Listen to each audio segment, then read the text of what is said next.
Hello everyone, कैसे हैं आप सब लोग। I hope that all of you are doing amazingly great. First of all I welcome you all to this amazing platform of physics Wallah, और मैं हूं आपका अपना केएम सर। तो चलिए शुरू करते हैं आज का सेशन। आज है lecture number 2 on relation and function. आज के लेक्चर में हम क्या सीखने वाले हैं, जो हमने लास्ट लेक्चर में चीजें सीखी थी, जैसे टाइप्स ऑफ रिलेशन के ऊपर हमने लास्ट लेक्चर में बात करी थी, है ना। हमने अलग अलग टाइप्स ऑफ रिलेशन देखी थी, उसका एक बार रिकैप दे दूंगा मैं आपको स्टार्टिंग में, डोंट वरी गाइस। और जिन्होंने पिछला लेक्चर नहीं देखा है, लास्ट का थोड़ा पोर्शन तो देख ही ले, क्योंकि स्टार्टिंग में आज जो हम क्वेश्चंस करने वाले हैं, ज्यादातर क्वेश्चंस सारे के सारे बेस्ड होंगे ऑन टाइप्स ऑफ रिलेशंस। हम टाइप्स ऑफ रिलेशन के बहुत ही ज्यादा बहुत मस्त मस्त क्वेश्चन करेंगे पास्ट ईयर के, है ना। जेई मेंस में इतने अच्छे अच्छे क्वेश्चन पूछे गए ना, और यही ब्यूटी है यार जेई की। ठीक है, आईआईटी जेई की ब्यूटी यही है कि क्वेश्चंस बड़े अच्छे अच्छे हैं, बहुत प्यारे प्यारे। मतलब मैंने कई सारे अलग अलग एग्जाम दिए हैं, मैंने कैट का एग्जाम फोड़ा है, मैंने कुछ गवर्नमेंट एग्जाम फोड़े हैं, ठीक है, सब में मैंने मैथ्स देखी है। बट मैथ्स मेरे को पढ़ाने में मजा आता है 11th-12th की। मैं कैट के लिए भी मैथ्स पढ़ा सकता था, मैं किसी गवर्नमेंट एग्जामिनेशन के लिए भी मैथ्स पढ़ा सकता था, बट जो सच में दिल खुश होता है ना मैथ्स पढ़ा के, वो खुश होता है आईआईटी की मैथ्स पढ़ा के। क्योंकि आईआईटी की मैथ्स का लेवल है ना, ये अपने आप में एक क्रिएटिविटी है कि एक बेसिक सिंपल सा हमने कॉन्सेप्ट लिया है, उस कॉन्सेप्ट के ऊपर आप देखो कितने अच्छे अच्छे क्वेश्चंस हैं। ठीक है, तो आज के सेशन में हम जो भी क्वेश्चंस देखने वाले हैं गाइस, वो क्वेश्चंस बहुत अच्छे होने वाले हैं। तो बिल्कुल घबराए ना उन सवालों को देख के, है ना। The only way to learn maths is to do maths. इस पे मैं बहुत ज्यादा बिलीव करता हूं कि मैथ्स सीखने का एक ही तरीका है कि मैथ्स करो, क्वेश्चंस करो, क्वेश्चंस पे प्रैक्टिस करो। मैथ्स का हर एक क्वेश्चन एक तरीके से अपने आप में एक पजल की तरह होता है, और पजल जितनी ज्यादा टफ होता है ना, उतना ज्यादा मजा आता है पजल सॉल्व करने में। अगर आपको कोई इजी सा पजल दे देगा, आपको मजा नहीं आएगा। पर जेई मेंस के एंड जेई एडवांस के पास्ट ईयर के क्वेश्चन देखोगे तो बहुत अच्छी अच्छी पजल्स है वो एक तरीके से। और जब आप उन पजल्स को सॉल्व करोगे, आपकी लॉजिकल एबिलिटी डेवलप होती है, ठीक है, एक कॉन्फिडेंस डेवलप होता है ना। हम ये पढ़ाई इसलिए नहीं कर रहे कि आईआईटी में सिलेक्शन हो जाए, ठीक है, वो तो चलो है ही एक आउटकम कि आईआईटी में अपने को जाना है, वो ड्रीम है, वो गोल है तुम्हारा, उसके ऊपर तो काम करना ही है। बट इसका सबसे बड़ा बेनिफिट जो मैं मानता हूं ना आईआईटी की प्रिपरेशन में, कि आपकी एक लॉजिकल एबिलिटी डेवलप कर देता है ना। आपको ये लगेगा कि यार कोई भी सवाल दे दो, कितना भी मुश्किल सवाल दे दो, हम उसके बारे में सोच सकते हैं। कितनी भी मुश्किल प्रॉब्लम हो, चाहे वो रियल लाइफ की प्रॉब्लम हो, चाहे वो किसी सब्जेक्ट की प्रॉब्लम हो, उसके ऊपर हम सोच सकते हैं, उसके ऊपर सॉल्यूशन निकालने की कोशिश करी जा सकती है। ठीक है, तो आज के सेशन में गाइज हम बहुत अच्छे क्वेश्चंस करने वाले हैं। मैं पहले ही बता देता हूं, बहुत सारे अच्छे अच्छे क्वेश्चंस जेईई मेंस के पास्ट ईयर के बहुत अच्छे क्वेश्चंस करेंगे। ठीक है, डिफिकल्ट लगेंगे आपको। पहली बार जब मैंने किए थे उन क्वेश्चंस को ना, तो मेरे को भी डिफिकल्ट लगे थे। एक टाइम पे जब मैंने पहली बार उन क्वेश्चन को देखा था, तो मेरे को डिफिकल्ट जरूर लगा था। बट डायरेक्टली सॉल्यूशन पे ना कूदे, ऐसा नहीं कि आप डायरेक्टली सॉल्यूशन देख रहे हो, कोशिश ये करना, एंड ये मेरी हमेशा अप्रोच रहती है किसी भी सवाल की तरफ, कि पहले तो उस सवाल को खुद से सोचो, उस सवाल पे खुद से ट्राई करो। ठीक है, हो जाता है अच्छी बात है, नहीं होता है तो और भी अच्छी बात है, क्योंकि फिर आप सॉल्यूशन देख के कुछ समझोगे, कुछ सीखोगे उससे। ठीक है, तो शुरू किया जाए फिर आज का सेशन गाइस। तो चलिए शुरुआत करते हैं आज के सेशन की। सबसे पहले मैं रिकैप बता देता हूं। अच्छा, टुडेज गोल, आज की क्लास में क्या क्या करने वाले हैं, तो आज क्वेश्चंस पे प्रैक्टिस होगी। इंट्रोडक्शन टू फंक्शन हम देखने वाले हैं आज के सेशन में। ठीक है, फंक्शन आज शुरुआत कर देंगे। डिफरेंट टाइप्स ऑफ फंक्शन के बारे में हम बातें करेंगे। ठीक है, बट मेजरली हमारा ध्यान रहेगा क्वेश्चंस प्रैक्टिस पे, कि जो टाइप्स ऑफ रिलेशन के ऊपर पास्ट ईयर में क्वेश्चन पूछे गए हैं, एंड मेनली जेईई मेंस में टाइप्स ऑफ रिलेशन पे क्वेश्चंस आए हैं, तो वो सारे क्वेश्चन अपन लोग आज करने वाले हैं। तो तैयार हैं आप सब लोग? हाँ जी। और आज के मतलब पिछले वीडियो पे मैंने कमेंट्स देखे थे, कुछ कुछ बच्चों के कमेंट्स थे कि सर वीडियो बहुत ज़्यादा लंबा हो गया। हाँ मानता हूँ यार, वीडियो थोड़ा लंबा चला गया, मुझे खुद को पता नहीं चला। मुझे लगा अभी तो सिर्फ 1.5 घंटे हुए होंगे, और फिर जब मैंने फाइनली देखा तो 2.5 घंटे का वीडियो बन चुका था। ठीक है, तो मुझे बाद में पता चला कि फ्लो में 2.5 घंटे निकल गए। ठीक है, फिर रात को पता चला जब पैर दुख रहे थे ना, तब लगा कि हाँ यार वीडियो तो थोड़ा लंबा चला गया। तो आज का वीडियो हम शॉर्ट रखने की कोशिश करूंगा। मैं वादा नहीं कर सकता कि होगा ही शॉर्ट, पर कोशिश करेंगे कि 1.5 आवर में निपटा दिया जाए, बाकी नेक्स्ट सेशन में कंटिन्यू करेंगे। ठीक है, तो चलिए स्टार्ट करते गाइस। आइडेंटिटी रिलेशन के बारे में हमने पढ़ा था कि आइडेंटिटी रिलेशन, हाँ जी, क्या होती है आइडेंटिटी रिलेशन।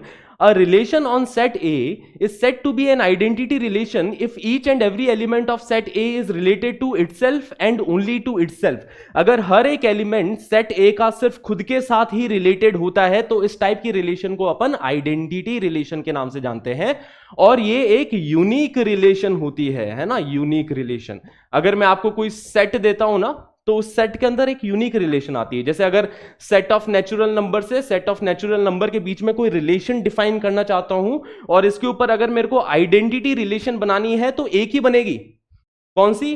कि 1 1 के साथ ही रिलेट होगा, 2 2 के साथ ही रिलेट होगा, 3 3 के साथ ही रिलेट होगा, 4 4 के साथ ही, एंड सो ऑन। तो इसके ऊपर जो रिलेशन आएगी वो इस तरीके से आ जाएगी 1 1 2 2 3 एंड सो ऑन। तो एक यूनिक रिलेशन बनती है आइडेंटिटी रिलेशन।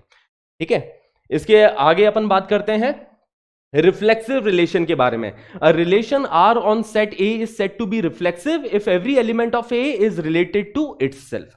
तो आइडेंटिटी एंड रिफ्लेक्सिव में फर्क इतना सा आ जाता है कि रिफ्लेक्सिव में खुद के साथ रिलेटेड होनी चाहिए। ठीक है, every element of set A is related to itself. यहां पे इटसेल्फ ओनली नहीं है, ऐसा नहीं है कि सिर्फ और सिर्फ खुद के साथ ही रिलेटेड हो। ठीक है, खुद के साथ तो होना ही चाहिए, साथ के साथ अगर कुछ एक्स्ट्रा भी है तो वो चलेगा, इसमें एक्स्ट्रा भी चलेगा।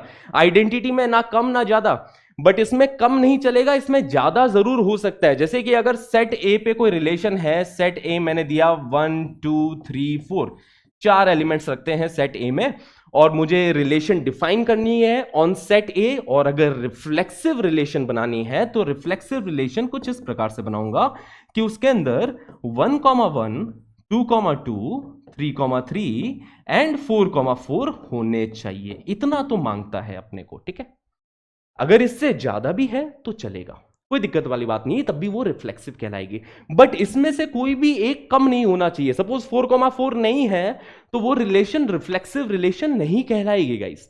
ओके, तो इसमें कुछ ज्यादा हो सकता है, जैसे 1 2 दे दिया मैंने, 2 3 रख दिया, तो ये भी रिफ्लेक्सिव रिलेशन है। This is a reflexive relation, है ना, ये रिफ्लेक्सिव रिलेशन कहलाएगी। बट ये आइडेंटिटी रिलेशन नहीं कहलाती है। ठीक है, क्योंकि आइडेंटिटी की सीधी सादी सिंपल सी कंडीशन है कि आइडेंटिटी रिलेशन तभी कहलाएगी जब सिर्फ यही होना चाहिए, है ना, every element should be related to itself and itself only, वो आइडेंटिटी रिलेशन है। But every element is related to itself, वो रिफ्लेक्सिव आ गई। कुछ एक्स्ट्रा हो चलेगा, है ना, कम नहीं होना चाहिए, ये मिलने चाहिए, इसके अलावा कुछ अगर एक्स्ट्रा भी आ जाता है तो चलेगा। ठीक है, तो ये आइडेंटिटी रिलेशन नहीं है बट रिफ्लेक्सिव है। तो इसी पे अपन ये बोलते हैं ना, बड़े बुजुर्ग बोल गए कि every identity relation is a reflexive relation. Her identity relation reflexive relation की कैटेगरी में आती है, but her reflexive relation identity relation की कैटेगरी में नहीं आती है। ठीक है, अगर कोई रिलेशन आइडेंटिटी है मतलब ये तो होंगे ही होंगे उसके अंदर, तो मतलब ये रिफ्लेक्सिव भी कहलाएगी।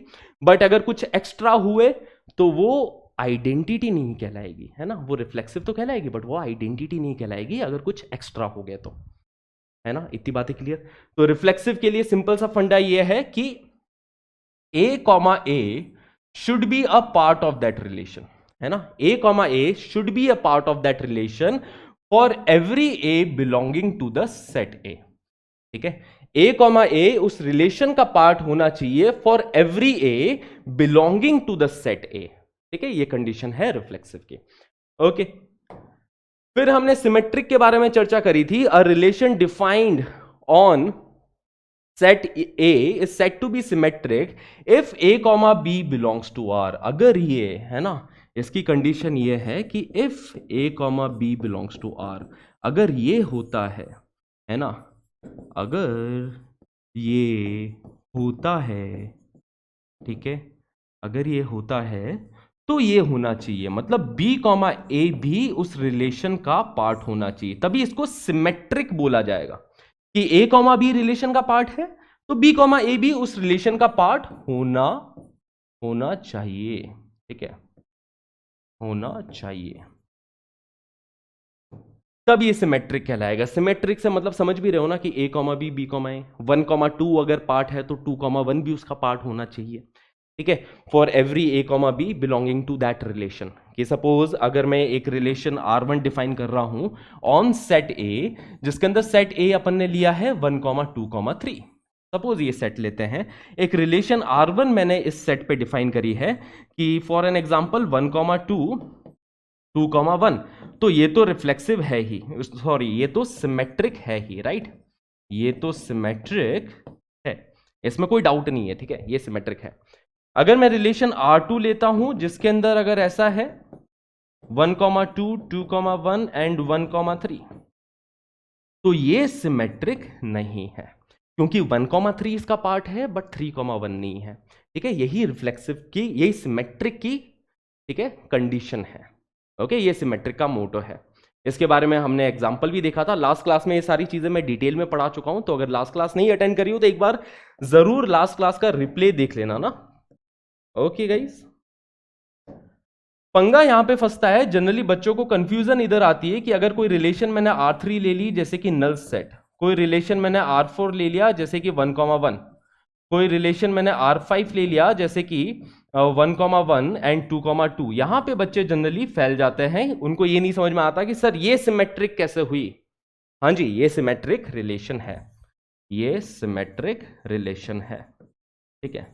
तो ये नहीं समझ में आता बच्चों को कि सर ये सिमेट्रिक कैसे हुई। तो बेटा टर्म्स एंड कंडीशंस को अच्छे से पढ़ना, ठीक है ना। वो बोलते हैं ना म्यूचुअल फंड के एंड में कि read the terms and condition, ठीक है, ऐसा कुछ बोलते हैं वो, है ना।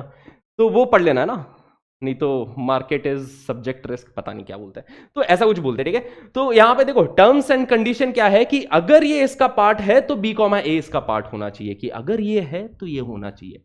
सिंपल सा मैंने इसके ऊपर एग्जांपल दिया था, मतलब बहुत तगड़ा एग्जांपल। ये एग्जांपल अगर तुम्हारे दिमाग में फिट है तो इसके बाद में तुम्हें कहीं डाउट नहीं आएगा कि सर ये सिमेट्रिक कैसे है, ठीक है। एग्जांपल मैंने ये दिया था, ध्यान से सुनना जरा, कि अगर तुम्हारे पिताजी ने ये बोल दिया है कि बेटा अगर घर से बाहर जाओ तो 10 बजे से पहले वापस आ जाना, कि अगर घर से बाहर जाओ तो 10 बजे से पहले वापस आ जाना, नहीं तो पिटाई हो जाएगी, ठीक है। बट अगर तुम घर के बाहर गए ही नहीं तो, है ना, तब भी तो पिटाई नहीं होगी ना, घर के बाहर ही नहीं गए तुम, ठीक है। तो इसने यही बोला कि अगर ये है तो ये होना चाहिए, बट इसने वो रिस्क ही नहीं लिया। इसने बोला मेरे को वो रिस्क लेने का ही नहीं है पिटाई का, मैं घर में ही रहूंगा, मैंने A, B रखा ही नहीं है यहां पे, तो B, A रखने की जरूरत ही नहीं महसूस हुई, है ना। 1,1 है, 1,1 है, 2,2 है, 2,2 है, यहां पे इसने वो रिस्क नहीं लिया। अगर यहां पे ऐसा कुछ होता कि 1,3 होता एंड 3,1 नहीं होता तो ये सिमेट्रिक नहीं कहलाती, बट यहां पे देखो ऐसा कोई सीन है नहीं, ये सिमेट्रिक की कंडीशन पूरी पूरी फॉलो कर रहा है, ठीक है।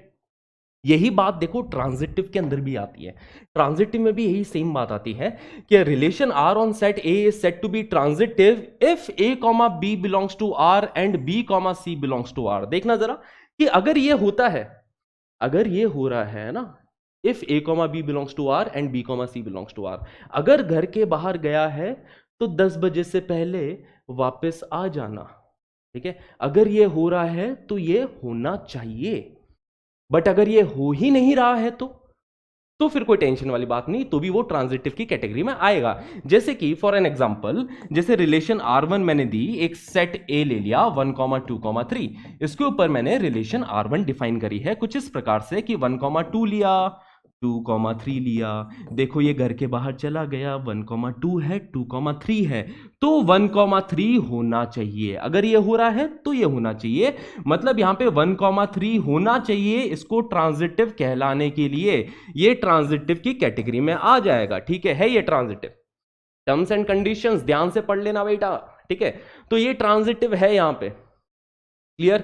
बट इधर फिर से बच्चे कंफ्यूज यहां पे हो जाते हैं कि अगर मैं रिलेशन R2 ऐसा दे दूं कि एक नल सेट ही दे दिया, मतलब बेसिकली एम्प्टी रिलेशन मैंने दे दी और पूछा कि ये ट्रांजिटिव है कि नहीं है, ठीक है। तो देखो ये घर के बाहर निकला ही नहीं, इसने ऐसा रिस्क पाला ही नहीं कि 1,2 है, 2,3 है, बट ये नहीं है। तो अगर ये होता है तो ये होना चाहिए, बट अगर ये हो ही नहीं रहा है तो भी तो ये ट्रांजिटिव की कैटेगरी में आएगा। ये चुपचाप सीधे साधे बच्चों की तरह घर पे ही बैठा है, इसने वो रिस्क लिया ही नहीं कि A, B रखे, B, C रखे, इसने वो वाला रिस्क ही नहीं लिया है। समझ में आ रही है बातें। तो ये एक ट्रांजिटिव की कैटेगरी में है। जैसे एक रिलेशन R3 मैंने ले लिया जिसके अंदर 1,1 है, 2,2 है, तो ये भी ट्रांजिटिव की कैटेगरी में आएगा, ठीक है। तो इसको भी अपन ट्रांजिटिव बोलेंगे। क्या इसको सिमेट्रिक भी बोलेंगे? बिल्कुल इसको सिमेट्रिक भी बोलेंगे, क्योंकि इसने देखो ए कॉमा बी, बी कॉमा ए वाला सीन ही नहीं है यहाँ पे, ठीक है, इसने वो रिस्क ही नहीं लिया, ये सिमेट्रिक की कैटेगरी में है, ये अच्छा बच्चा है, इसकी पिटाई नहीं हुई है। पिटाई इसकी तब हो जाती जब अगर 2,3 होता बट 3,2 नहीं होता, तो सिमेट्रिक इसकी पिटाई कर देता। ए कॉमा बी होता, बी कॉमा सी नहीं होता, जैसे यहां पे 1,2 2,3 है, और अगर 1,3 नहीं होता ना तो ट्रांजिटिव नहीं कहलाता फिर ये, है ना, तो ट्रांजिटिव इसकी पिटाई कर देता। समझ में आ रही बात है? ठीक है, तो ये कुछ इंपॉर्टेंट कंडीशन। तो अब आप टर्म्स एंड कंडीशन अच्छे से समझ चुके हो, टर्म्स एंड कंडीशन अच्छे से जान चुके हो, तो इसके ऊपर सवाल करेंगे। ये क्वेश्चन हम लास्ट क्लास में कर चुके हैं, तो फिर से अपन इसको रिपीट नहीं करेंगे गाइस। अगर आपको देखना है तो लास्ट क्लास का पास्ट का आधा घंटा देख लो, समझ में आ जाएगा। ये तीनों क्वेश्चन भी हम लास्ट क्लास में निपटा चुके हैं, तो फिर से इसको रिपीट ना करते हुए कुछ नए सवालों की तरफ बढ़ते हैं बच्चा लोग। तो check following relation for reflexive, symmetric and transitive. अब ये वाला क्वेश्चन था जो हमने लास्ट क्लास में नहीं किया था, तो चलिए यहां से शुरुआत करते हैं।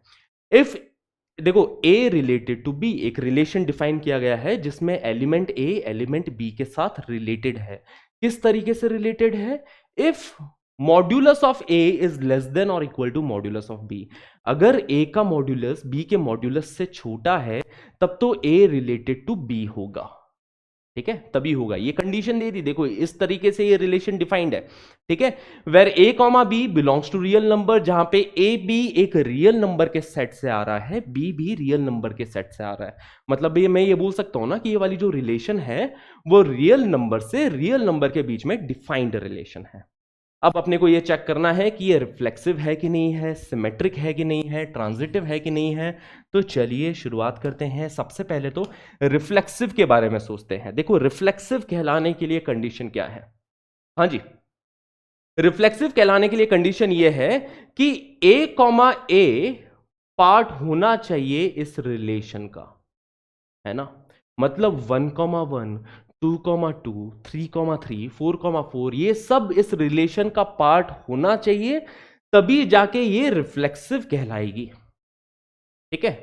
तो ए कॉमा ए क्या इस कंडीशन को सेटिस्फाई करता है? क्या अपन बोल सकते हैं क्या कि modulus of A is less than और इक्वल टू मॉड्यूलस ऑफ ए? क्या ये बात ट्रू है? बिल्कुल ट्रू है, ठीक है, दिस इज ट्रू। तो अपन बोल सकते हैं कि a comma a is a part of that relation for every a belonging to the real number set, है ना। कोई भी, देखो यहां पे ये जो कैपिटल आर है ना, ये है रिलेशन, ठीक है। यहां पे जो कैपिटल आर है इससे मतलब है रिलेशन, क्योंकि देखो कैपिटल आर से अपन रिलेशन को भी रिप्रेजेंट करते हैं, कैपिटल आर से अपन सेट ऑफ रियल नंबर को भी रिप्रेजेंट करते हैं। तो यहां पे कंफ्यूजन होना लाजमी है, हो सकता है आपको कंफ्यूजन हो, तो इसलिए मैं क्लियर कर देता हूं कि देखो मैंने क्या लिखा है ना कि a comma a is a part of this relation for every a belonging to the real number set, कि कोई भी रियल नंबर ले लो उसके लिए modulus of a will be less than और equal to modulus of a, hence इसको अपन रिफ्लेक्सिव बोल सकते हैं, हेंस इसको अपन रिफ्लेक्सिव बोल सकते हैं। बट अगर यहां पे इक्वालिटी नहीं होती तो रिफ्लेक्सिव कहलाता क्या? अगर यहां पे इक्वालिटी नहीं होती तो ये रिफ्लेक्सिव कहलाता क्या? हाँ जी, नहीं कहलाता ना।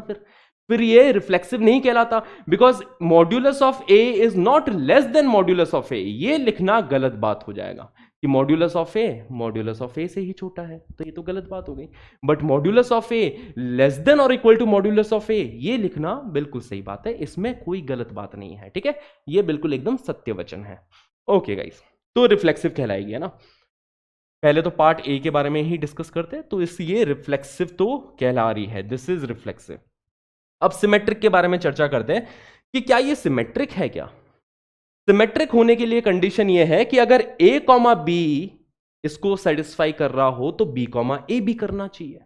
बट ऐसा है क्या? अपन बोल सकते हैं कि modulus of a less than और equal to modulus of b हो तो मॉड्यूलस ऑफ बी भी लेस देन और equal to modulus of a हो? ऐसा बोल नहीं सकते, बिकॉज अपन देख सकते हैं ना। एक एग्जांपल ले लेता हूं मैं, सिंपल सा एक एग्जांपल लेते हैं कि 1,2 इसको सेटिस्फाई करेगा। ए की जगह पे 1, बी की जगह पे 2 रखोगे, 1,2 इसको सेटिस्फाई कर रहा है, बट 2,1 इसको सेटिस्फाई नहीं करेगा, ठीक है। तो कई बार अपन एग्जांपल के थ्रू चल लेते हैं, है ना, जो आपको सही क्लिक कर रहा हो वैसे जाओ। ठीक है, तो एग्जाम्पल यहां पे बच्चों को बहुत सही क्लिक कर जाता है कि 1,2 is a part of this relation, ठीक है, but 2,1 is not a part of this relation, तो इट इंप्लाइज नॉट सिमेट्रिक, इसलिए अपन इसको सिमेट्रिक नहीं बोलेंगे। सिंपल सी बात है, 1,2 इस रिलेशन का पार्ट है बट 2,1 इस रिलेशन का पार्ट नहीं है, इसलिए ये सिमेट्रिक तो नहीं कहलाएगा। सिंपल। अब देखते हैं कि यार ट्रांजिटिव है कि नहीं है। ट्रांजिटिव के लिए कंडीशन ये होती है कि अगर a कॉमा b उस रिलेशन का पार्ट हो, if a comma b is a part of that relation, है ना। चलिए इधर लिखते हैं अपन कि if a comma b is a part of that relation and b comma c is a part of that relation. अब ये बताओ कि a कॉमा b इस रिलेशन का पार्ट कब होगा। a कॉमा b इस रिलेशन का पार्ट तब होगा जब modulus of a less than और equal to modulus of b होगा, तब जाके a कॉमा b इस रिलेशन का पार्ट होगा। सही बात है। एंड मैंने साथ के साथ बोल दिया है कि b कॉमा c भी इस रिलेशन का पार्ट है, तो b कॉमा c इस रिलेशन का पार्ट तब होगा जब modulus of b less than और equal to modulus of c होगा। तो मुझे बताओ बच्चा लोग, तो मुझे बताओ क्या अपन ये बोल सकते हैं कि a कॉमा c भी उस रिलेशन का पार्ट होगा, है ना। तो क्या अपन बोल सकते हैं कि a कॉमा c भी उस रिलेशन का पार्ट हो, क्या ऐसा होगा? क्या modulus of a less than और equal to modulus of c होगा कि नहीं होगा? हाँ जी, अगर modulus of a less than और equal to modulus of b हो, modulus of b modulus of c से छोटा हुआ, तो मॉड्यूलस ऑफ a भी तो मॉड्यूलस ऑफ c से छोटा होगा। ये देखो, a b से छोटा, b c से छोटा, तो a भी तो c से छोटा होने वाला है। ठीक है, तो अपन बोल सकते हैं ना कि modulus of a will be less than और equal to modulus of c, है ना। ये बिल्कुल ट्रू है, ये बिल्कुल ट्रू है गाइस। ठीक है, तो इसलिए कि अगर ऐसा हो रहा है तो ऐसा होगा ही होगा, तो इसलिए अपन बोल सकते हैं कि this is transitive, this is transitive. ठीक है, तो फर्स्ट पार्ट के लिए क्या निकल के आया है? फर्स्ट पार्ट के लिए ये निकल के आया है कि ये रिफ्लेक्सिव है। ठीक है, ये सिमेट्रिक, सिमेट्रिक नहीं है, क्योंकि अगर a कॉमा b इसका पार्ट है तो b कॉमा a इसका पार्ट नहीं है। एंड ये ट्रांजिटिव है, क्योंकि अगर a कॉमा b इसका पार्ट है एंड b कॉमा c इसका पार्ट है तो a कॉमा c भी इस रिलेशन का पार्ट होगा। तो ये रिफ्लेक्सिव निकल के आया है, सिमेट्रिक नहीं है, ट्रांजिटिव है। क्या ये आइडेंटिटी होगा क्या? तो आइडेंटिटी के लिए तो सिंपल है, देखो आइडेंटिटी के लिए अपन क्या बोलते हैं ना कि 1,1 2,2 3,3 मतलब बेसिकली a कॉमा a के अलावा और कुछ नहीं होना चाहिए। बट ऐसा नहीं है, यहाँ पे 1,2 इसका पार्ट है रिलेशन का। तो आइडेंटिटी के लिए तो सिंपल सी कंडीशन है कि every element should be related to itself and itself only, खुद के अलावा किसी और के साथ रिश्ता नहीं होना चाहिए किसी भी एलिमेंट का। बट यहाँ पे ऐसा नहीं है, यहाँ पे 1 का रिश्ता 2 के साथ है, 1,2 इसको सेटिस्फाई कर रहा है, तो ये आइडेंटिटी तो नहीं है guys, this is not an identity relation. ठीक है, क्लियर इतनी बात है। Now guys let's move forward to the second part. तो इसको डुप्लीकेट कर लेते हैं, डुप्लीकेट कैसे करते हैं, एक सेकंड। हाँ, अभी तुम्हारा भाई ना थोड़ा नूब है, इसको यूटिलाइज करने के लिए देखो क्या हो गया। ठीक है, धीरे धीरे बोर्ड पे ना हाथ बैठ जाएगा अपना, धीरे धीरे अपने को अपन भी प्रो बन जाएंगे धीरे धीरे इस बोर्ड को यूज करने में। ओके गाइस, तो सेकंड पार्ट के ऊपर आते हैं। अब सेकंड पार्ट के बारे में चर्चा हो रही है। ठीक है, पिछली वाली स्लाइड इंटैक्ट है, तुम चिंता मत करो, ऐसा मत सोचो अरे सर मिटा दिया, सर आपने मिटा दिया, सर ये देखो यहीं पड़ा है। जब नोट्स डाउनलोड करोगे मिल जाएगा सब कुछ यहीं पे। ओके, चलिए इस पे आते हैं। Relation R is the set of ordered pair a comma b, ऐसे ordered pair such that modulus of difference, है ना, मॉड्यूलस मतलब क्या हो गया, डिफरेंस हो गया बेसिकली, कि a माइनस बी, ए और b का डिफरेंस 1/2 से ज्यादा हो। फील करना सवाल को, ठीक है, लॉजिक समझना सवाल के पीछे, कि modulus of a minus b 1/2 से ज्यादा हो, उनका डिफरेंस 1/2 से ज्यादा होना चाहिए। ओके, तो सबसे पहले ये सोचो, क्या ये रिफ्लेक्सिव होगा? क्या 1,1 इसको सेटिस्फाई करेगा? क्या 1 एंड 1 का डिफरेंस 1/2 से ज्यादा होता है? आप बोलोगे सर 1 एंड 1 का डिफरेंस तो 0 होता है ना। 1,1 इसको सेटिस्फाई नहीं करेगा ना guys. a, does not satisfy this relation. क्यों नहीं सेटिस्फाई कर रहा? Because modulus of a minus A greater than 1/2, ऐसा बोलना पाप हो जाएगा। देखो ऐसा नहीं बोल सकते, है ना, मैथ्स पुलिस आ जाएगी यहाँ पे, ठीक है। अगर ऐसा बोला तो गलत बात हो जाएगी, क्योंकि ये तो हो गया जीरो यार, zero greater than 1/2, zero greater than 1/2, ये बोलना बहुत गलत बात हो गई गाइस, ठीक है। तो a कॉमा ए इसको सेटिस्फाई नहीं कर रहा है, तो मतलब ये not reflexive, not reflexive. Okay, clear इतनी बात है। अब आगे बात करते हैं, सिमेट्रिक है कि नहीं है, सिमेट्रिक है कि नहीं। अगर modulus of a minus b greater than 1/2 है ना, इफ सिमेट्रिक के लिए क्या कंडीशन है कि if a comma B belongs to the relation, अगर a कॉमा बी इस रिलेशन का पार्ट है, a कॉमा बी इस रिलेशन का पार्ट कब होगा? जब modulus of a minus b greater than 1/2 हो, ठीक है। तो क्या हम बोल सकते हैं कि b कॉमा ए भी उस रिलेशन का पार्ट हो? मतलब कि क्या हम बोल सकते हैं कि मॉड्यूलस ऑफ b माइनस ए भी ग्रेटर देन 1/2 होगा? मतलब सवाल ये है सिंपल सा कि अगर modulus of a minus b greater than 1/2 है, तो क्या ये बोलना सही रहेगा कि मॉड्यूलस ऑफ b माइनस ए भी ग्रेटर देन 1/2 होगा? तो हाँ सर, बात तो बराबर है। Modulus of a minus b, modulus of b minus a, same ही तो बात हुआ, तो बात तो बराबर है। अगर ये ग्रेटर देन 1/2 है तो ये भी तो ग्रेटर देन 1/2 होगा, क्योंकि मॉड्यूलस है यहां पे। अगर मॉड्यूलस नहीं होता तो सोचो, अगर यहां पे मॉड्यूलस नहीं होता, अगर यहां पे सिर्फ इतना ही होता a minus b greater than 1/2, तो ये सिमेट्रिक की कैटेगरी में नहीं आता, क्योंकि a minus b greater than 1/2 है तो b माइनस ए ग्रेटर देन 1/2 नहीं होगा। अगर ये ग्रेटर देन 1/2 है तो b माइनस ए लेस देन -1/2 हो जाएगा, तो ये नहीं होता। तो अगर मॉड्यूलस नहीं होता तो सिमेट्रिक नहीं होता, बट मॉड्यूलस है तो सिमेट्रिक है। तो अपन बोलेंगे इसको कि this is a symmetric. Okay, ठीक है, रिफ्लेक्सिव नहीं कहलाई ये, बट सिमेट्रिक कहला दी। अब आगे बात हुई ट्रांजिटिव की, है ना। ट्रांजिटिव के लिए देखो जनरल एग्जांपल लेके चलना ना यहाँ पे मुश्किल रहेगा।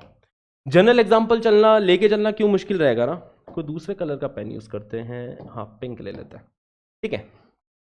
जनरल एग्जांपल लेना यहां पे थोड़ा सा मुश्किल रहेगा, क्योंकि देखो अगर मैं बोलता हूं कि a कॉमा बी इस रिलेशन का पार्ट है, अगर मैंने बोला कि modulus of a minus b 1/2 से बड़ा हो and modulus of b minus c 1/2 से बड़ा हो गया, अगर मैंने बोला कि modulus of a minus b 1/2 से बड़ा है, modulus of b minus c 1/2 से बड़ा है, तो अब मेरे लिए कमेंट कर पाना मुश्किल है कि मॉड्यूलस ऑफ a माइनस सी भी 1/2 से बड़ा होगा कि नहीं होगा, ये कमेंट करना थोड़ा मुश्किल है, ठीक है। जनरल केस लेके चल रहे हैं ना, तो कमेंट करना मुश्किल है।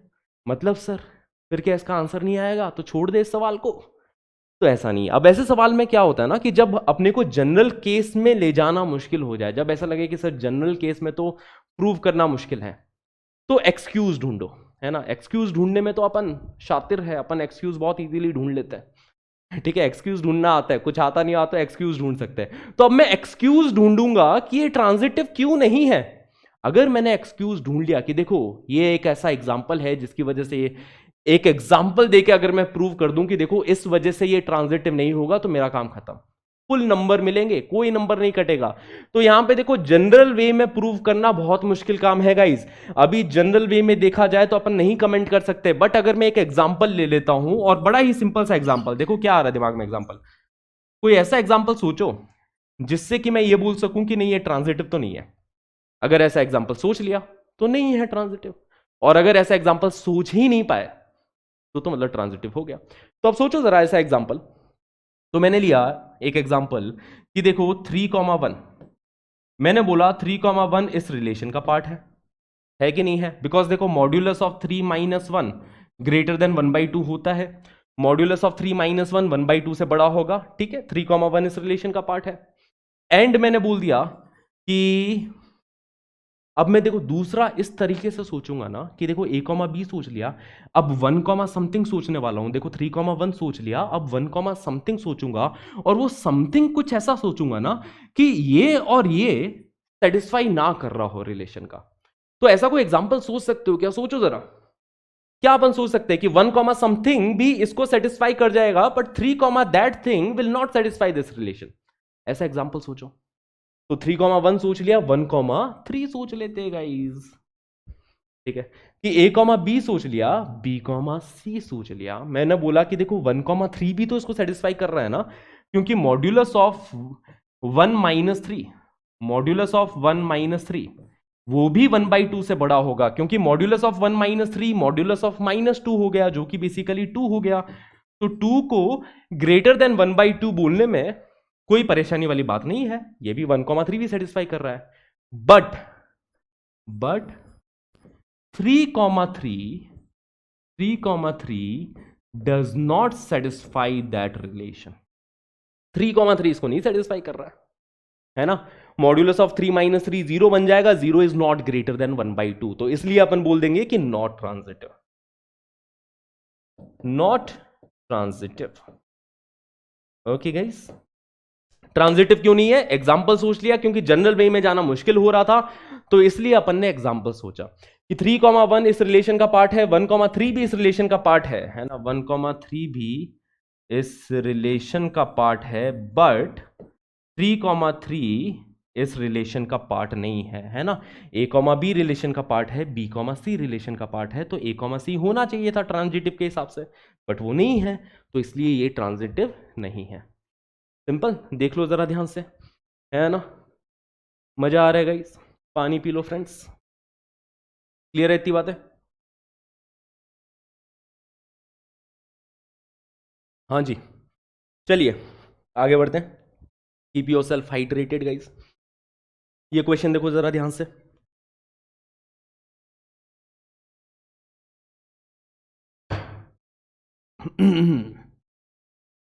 Okay, now a is related to b such that a is less than or equal to b cube where relation r is defined on real number set। तो ये वाली रिलेशन है वो भी रियल नंबर से रियल नंबर सेट के लिए defined है। ठीक है, a लेस देन और इक्वल टू b क्यूब। तो सबसे पहले तो कमेंट करते हैं रिफ्लेक्सिव, फिर सिमेट्रिक, फिर ट्रांजिटिव। सोचेंगे बहुत अच्छा सवाल है, देखो ये खराब बिल्कुल भी नहीं है।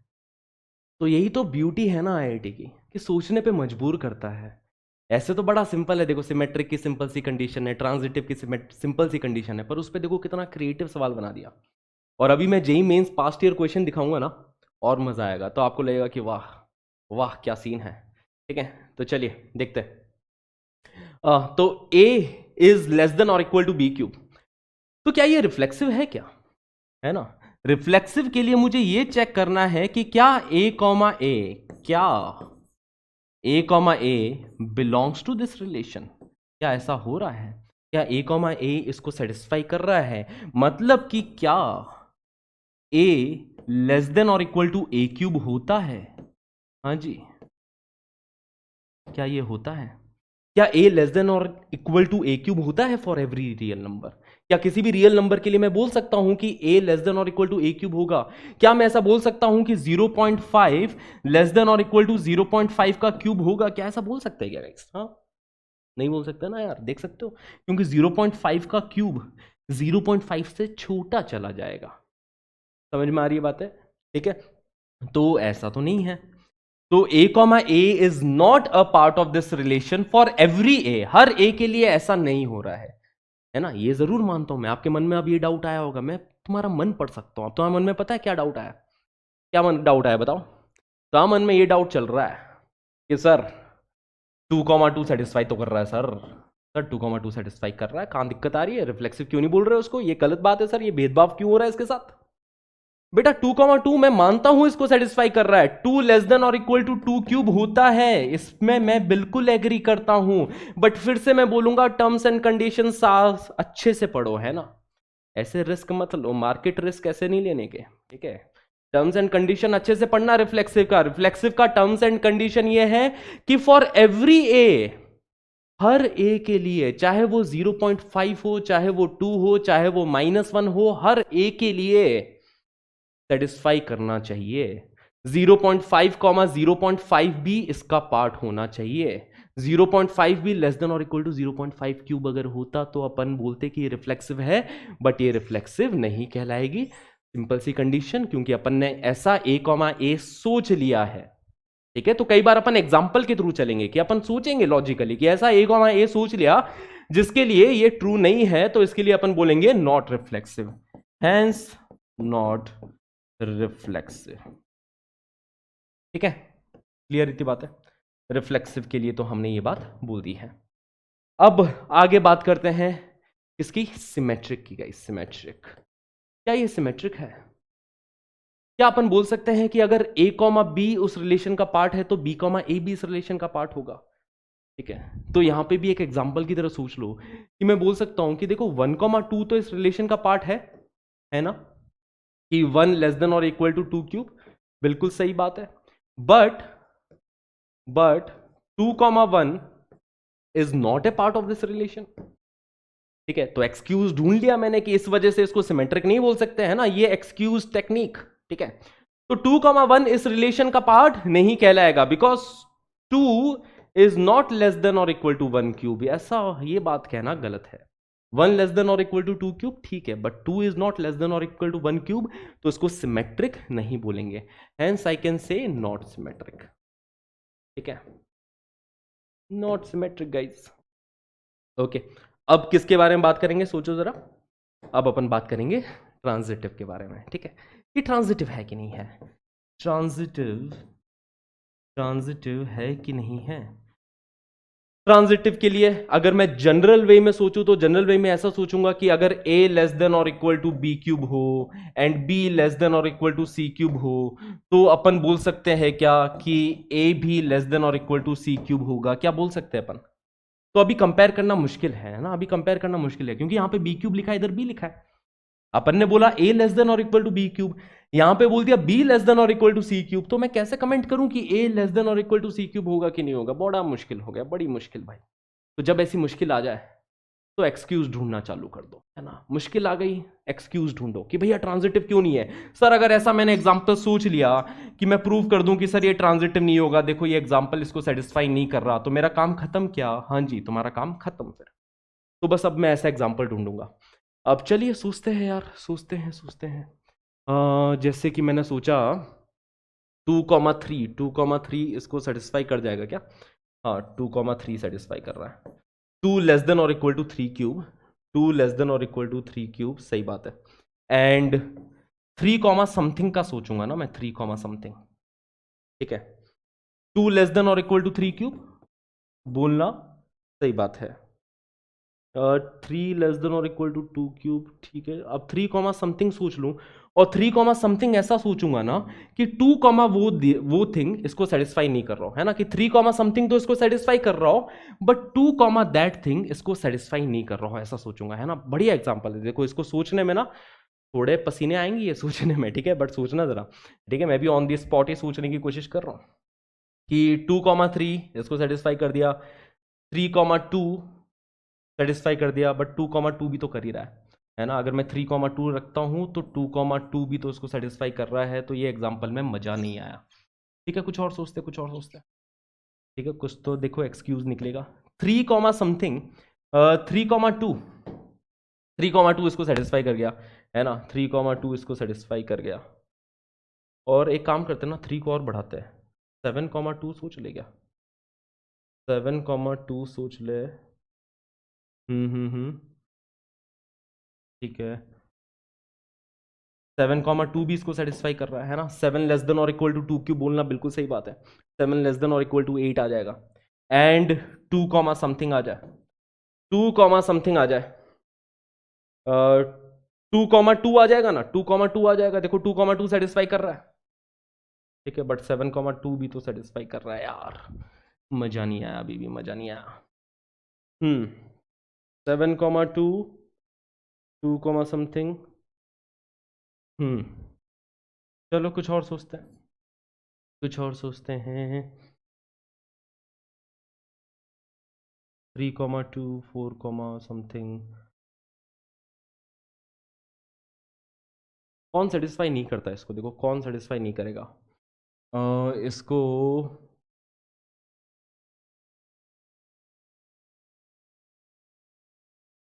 3,2 सेटिस्फाई कर रहा है, 2,3 भी इसको सेटिस्फाई करेगा। ठीक है, कुछ तो है यार, कुछ तो गड़बड़ है दया, कुछ तो बढ़िया एग्जाम्पल चलेगा इसमें। ठीक है, एक सेकंड मैं सोचता हूँ। आप भी सोचो तब तक। हाँ जी, कुछ सोचा क्या? चलो ठीक है, मेरे को क्लिक कर गया भैया, मेरे को क्लिक कर गया कि क्या है इसके अंदर। एक ऑर्डर्ड पेयर मैंने ऐसा सोचा है इसके अंदर कि जैसे कि देखो 9,2, नहीं 9,2 तो नहीं सेटिस्फाई कर रहा, 9,3, 9,3 देखो इसको सेटिस्फाई कर रहा है क्या?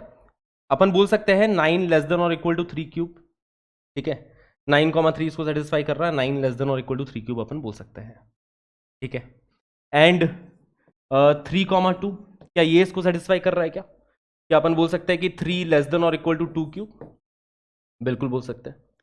बट क्या 9,2 इसको सेटिस्फाई करेगा क्या? 9,2 इसको सेटिस्फाई करेगा क्या? वो नहीं करेगा, वो नहीं करेगा। 9,2 is not a part of this relation because 9 is not less than और इक्वल टू 2 क्यूब, ठीक है।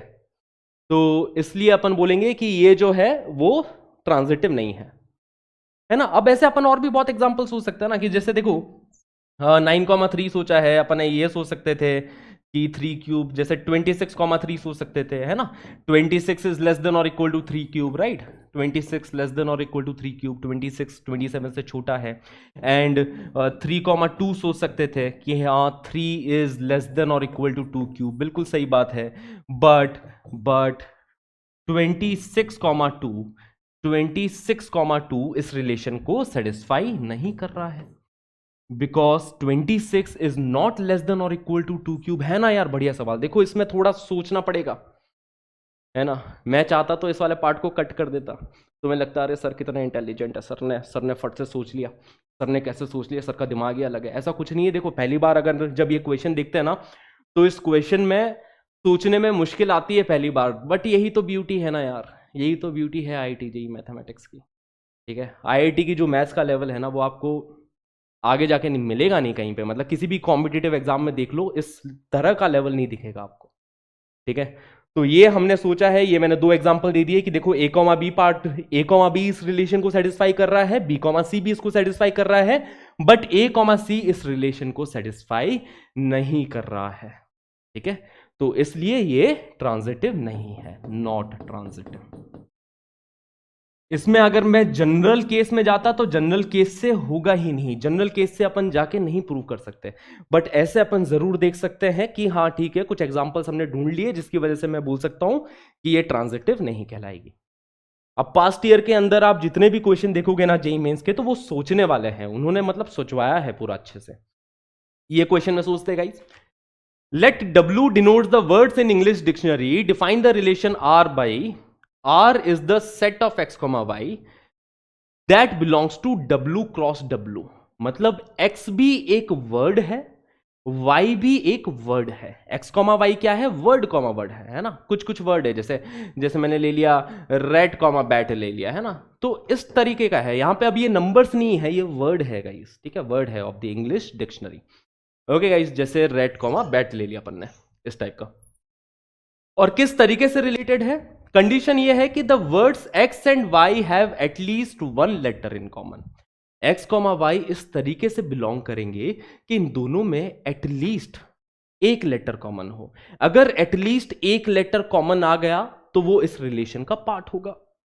तो क्या अपन बोल सकते हैं कि जैसे रेड कॉमा बैट, क्या ये इस रिलेशन का पार्ट होगा? क्या ये ऑर्डर्ड पेयर यहां पे पाया जाएगा? बिल्कुल पाया जाएगा, क्योंकि इसमें लेटर कॉमन है, ठीक है।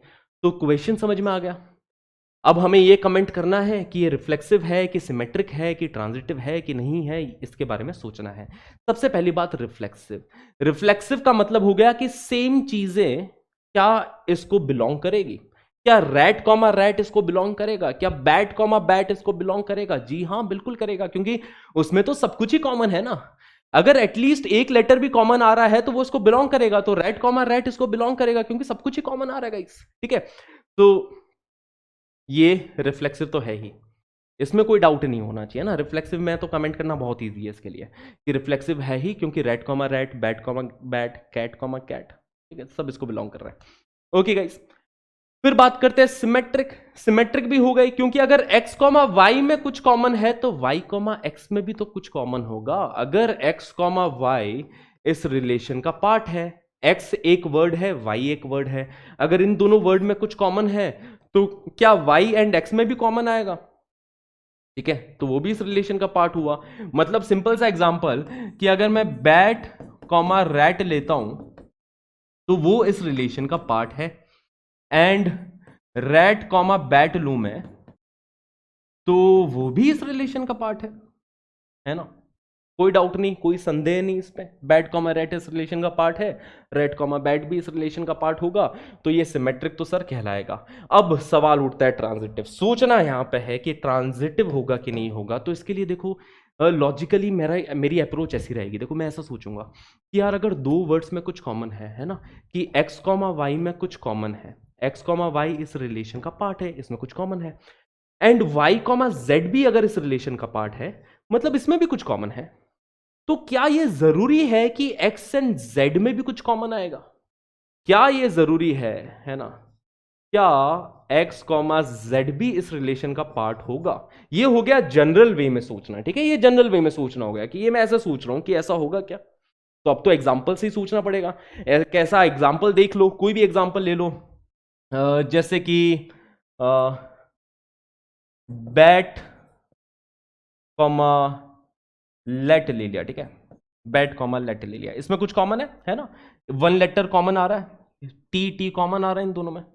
ठीक है, बैट कॉमा लेट इस रिलेशन का पार्ट होगा, एंड अब मैं लेट कॉमा समथिंग सोचूंगा। ठीक है, अब मैं लेट कॉमा समथिंग सोचूंगा जो भी इस रिलेशन का पार्ट होना चाहिए, है ना? एक्स कॉमा वाई इस रिलेशन का पार्ट है, अब मैं वाई कॉमा जेड सोचूंगा जो भी इस रिलेशन का पार्ट होना चाहिए। तो लेट के साथ मैं कुछ ऐसा वर्ड सोचने वाला हूं, यहां पे मैं कुछ ऐसा वर्ड सोचने वाला हूं कि इन दोनों में कुछ कॉमन ना निकले। ऐसा हो सकता है क्या? हाँ जी, जैसे लेट कॉमा मैंने लो सोच लिया है ना, लो लो, तो इसमें भी देखो एल एल कॉमन आ गया, ये तो इस रिलेशन का पार्ट है ही, ये तो इस रिलेशन का पार्ट है ही। बट बैट कॉमा लो इस रिलेशन का पार्ट नहीं है ना? मजा आया इसमें भी। ठीक है, बट बैट कॉमा लो is not a part of this relation। बैट कॉमा लो इस रिलेशन का पार्ट नहीं है, तो इसलिए बोलेंगे कि ये ट्रांजिटिव नहीं है।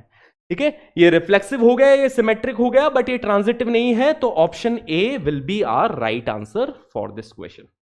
आर वी क्लियर और आर वी क्लियर?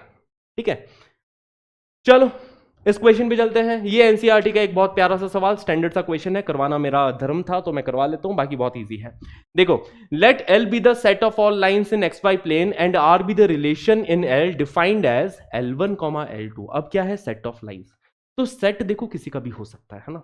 जैसे पिछले क्वेश्चन में देखा था सेट ऑफ वर्ड्स थे, है ना? ऑर्डर्ड पेयर में वर्ड्स आ रहे थे, अब यहां पे ऑर्डर्ड पेयर में लाइंस आ गई। ठीक है, तो L1, L2 लाइन है और वो इस तरीके से रिलेटेड होगी such that L1 is parallel to L2।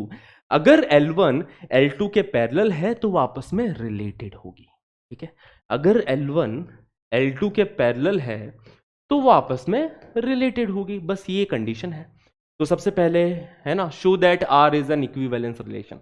अच्छा, इक्विवेलेंस रिलेशन के बारे में अगर नहीं पता तो बता देता हूं। इक्विवेलेंस रिलेशन वो रिलेशन होती है जो कि रिफ्लेक्सिव भी हो, जो कि सिमेट्रिक भी हो, जो कि ट्रांजिटिव भी हो। आइडेंटिटी भी हो ऐसा जरूरी नहीं है ना? अगर ये तीन है, रिफ्लेक्सिव, सिमेट्रिक, ट्रांजिटिव है, तो वो इक्विवेलेंस रिलेशन कहलाएगी।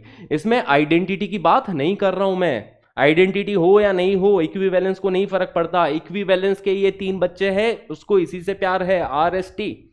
अगर RST है तो वो इक्विवेलेंस रिलेशन है, अदरवाइज वो इक्विवेलेंस रिलेशन नहीं है। इसमें से अगर, ठीक है, एक भी नहीं पाया गया, अगर रिफ्लेक्सिव नहीं हुआ तो वो इक्विवेलेंस नहीं कहलाएगी।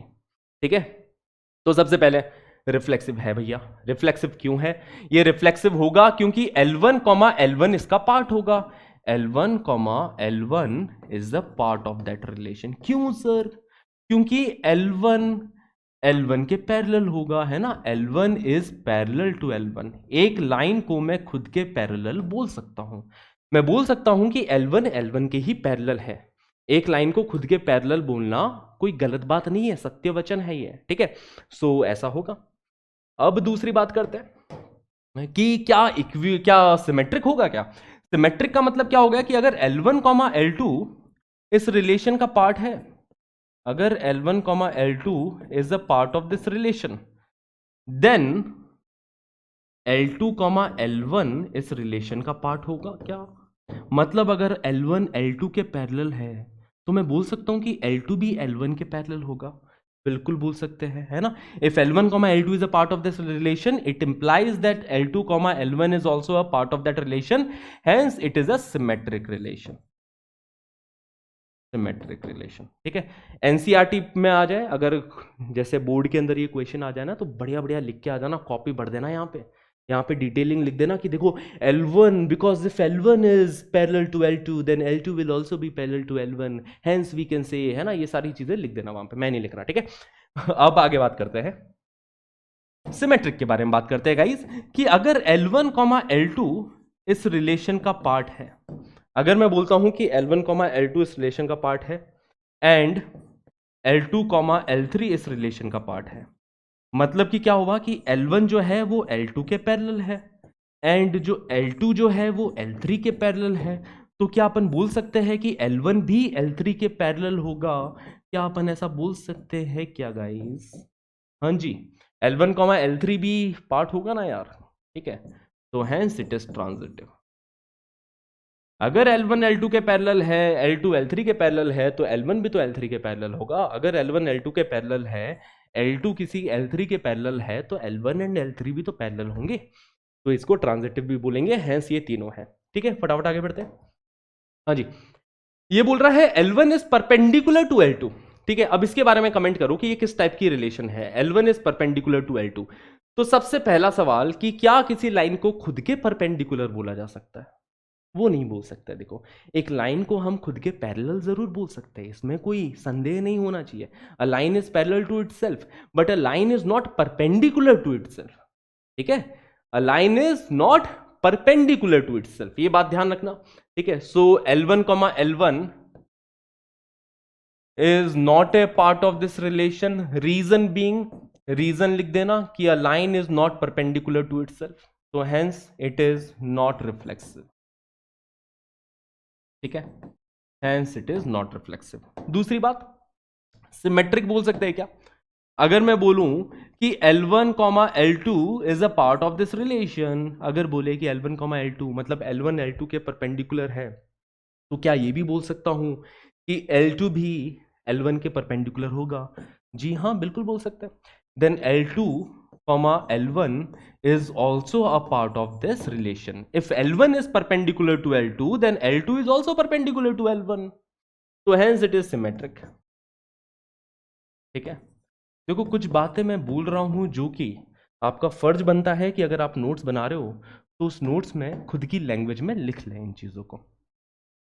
तीसरी बात, क्या ये ट्रांजिटिव होगा कि नहीं होगा? मतलब कि अगर L1 कॉमा L2 इस रिलेशन का पार्ट है एंड L2 कॉमा L3 इस रिलेशन का पार्ट है, तो क्या है ना, मतलब अगर L1 L2 के परपेंडिकुलर हुई, पिक्चर बना दूं क्या? पिक्चर से और अच्छे से समझ में आएगा। ये L1 हो गया, ये L2 हो गया, ठीक है। L1 L2 के परपेंडिकुलर है एंड L2 के परपेंडिकुलर कौन आ गई? L3 आ गई। L2 के परपेंडिकुलर L3 आ गई। तो क्या मैं बोल सकता हूं कि L1 एंड L3 भी आपस में परपेंडिकुलर होंगे ही होंगे? ऐसा नहीं बोल सकते। देखो, ऐसा हो भी सकता है कि आपस में परपेंडिकुलर हो। कैसे सर? 3D में इमेजिन करो, एक्स वाई जेड एक्सिस देखो, x y z axis 3D में देखा है ना, एक्स एक्सिस, वाई एक्सिस, और जेड यहां पे आ रही है तुम्हारी आंखों के सामने, देखो ऐसा है। 3D में अपन ने मूवी देखी है ना, जेड एक्सिस ये, तो वहां पे अपन बोल सकते हैं कि एक्स वाई के परपेंडिकुलर है, वाई जेड के परपेंडिकुलर है एंड एक्स जेड के भी परपेंडिकुलर है। 3D में एक ऐसा एग्जाम्पल भी एग्जिस्ट करता है। बट ट्रांजिटिव क्या बोलता है? टर्म्स एंड कंडीशन क्या है कि हमेशा ट्रू होना चाहिए, कि हमेशा ऐसा होना चाहिए कि अगर L1 L2 के परपेंडिकुलर हो एंड L2 L3 के परपेंडिकुलर हो, तो L1 भी L3 के परपेंडिकुलर होना चाहिए, होना ही होना चाहिए। अगर नहीं हो रहा है, अगर एक भी केस में ऐसा नहीं हो रहा है, तो वो ट्रांजिटिव नहीं कहलाएगी। तो ऐसे तो बहुत सारे केसेस है जिसमें नहीं हो रहा है, यही देख लो तुम्हारे सामने कि L1 L2 आपस में परपेंडिकुलर है, L2 L3 आपस में परपेंडिकुलर है, बट L1 L3 तो आपस में पैरेलल दिख रहे हैं। एक ही पिक्चर में देखो, ये लिया L1, ये लिया L2, L1 L2 के परपेंडिकुलर है, L2 के परपेंडिकुलर एक तीसरी लाइन मैंने खींच दी L3, बट क्या L1 L3 आपस में परपेंडिकुलर है? नहीं है। तो हेंस आई कैन से, है ना, but L2 comma L3 sorry L1 comma L3 is not a part of this relation. L1 comma L2 is a part of this relation. L2 comma L3 is a part of this relation, but L1 comma L3 is not a part of this relation, hence not transitive. Not transitive. ठीक है, तो ये reflexive नहीं आई, symmetric आ गई, transitive नहीं आई. Clear? सोचना एक बार और. Okay, let's move ahead guys.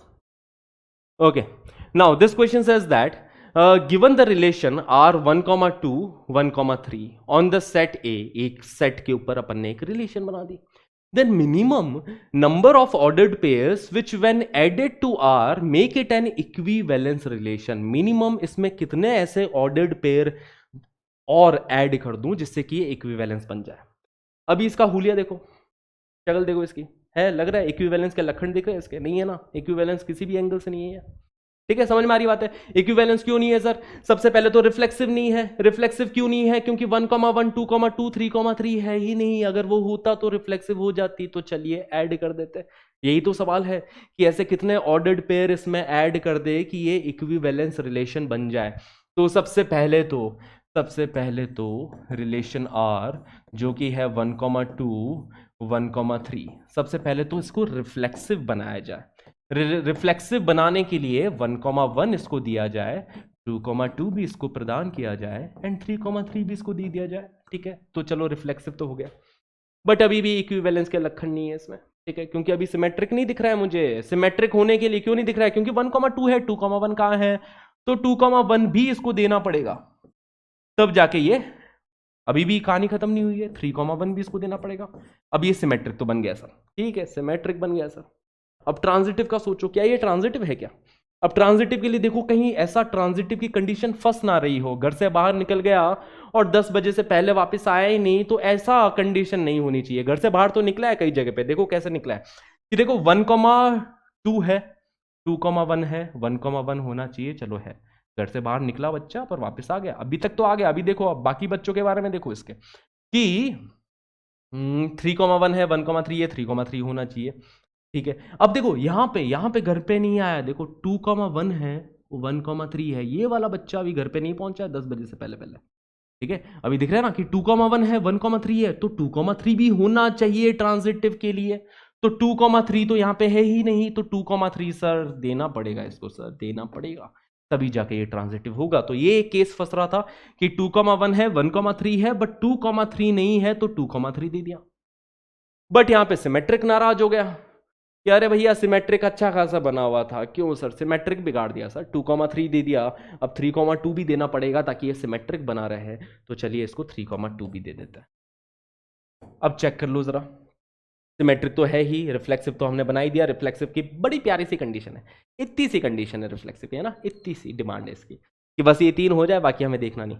Symmetric transitive में दिमाग लगाना पड़ता है भाई. सिमेट्रिक में भी चलो ज्यादा दिमाग नहीं लगाना, पर ट्रांजिटिव में एक्चुअल दिमाग लगता है.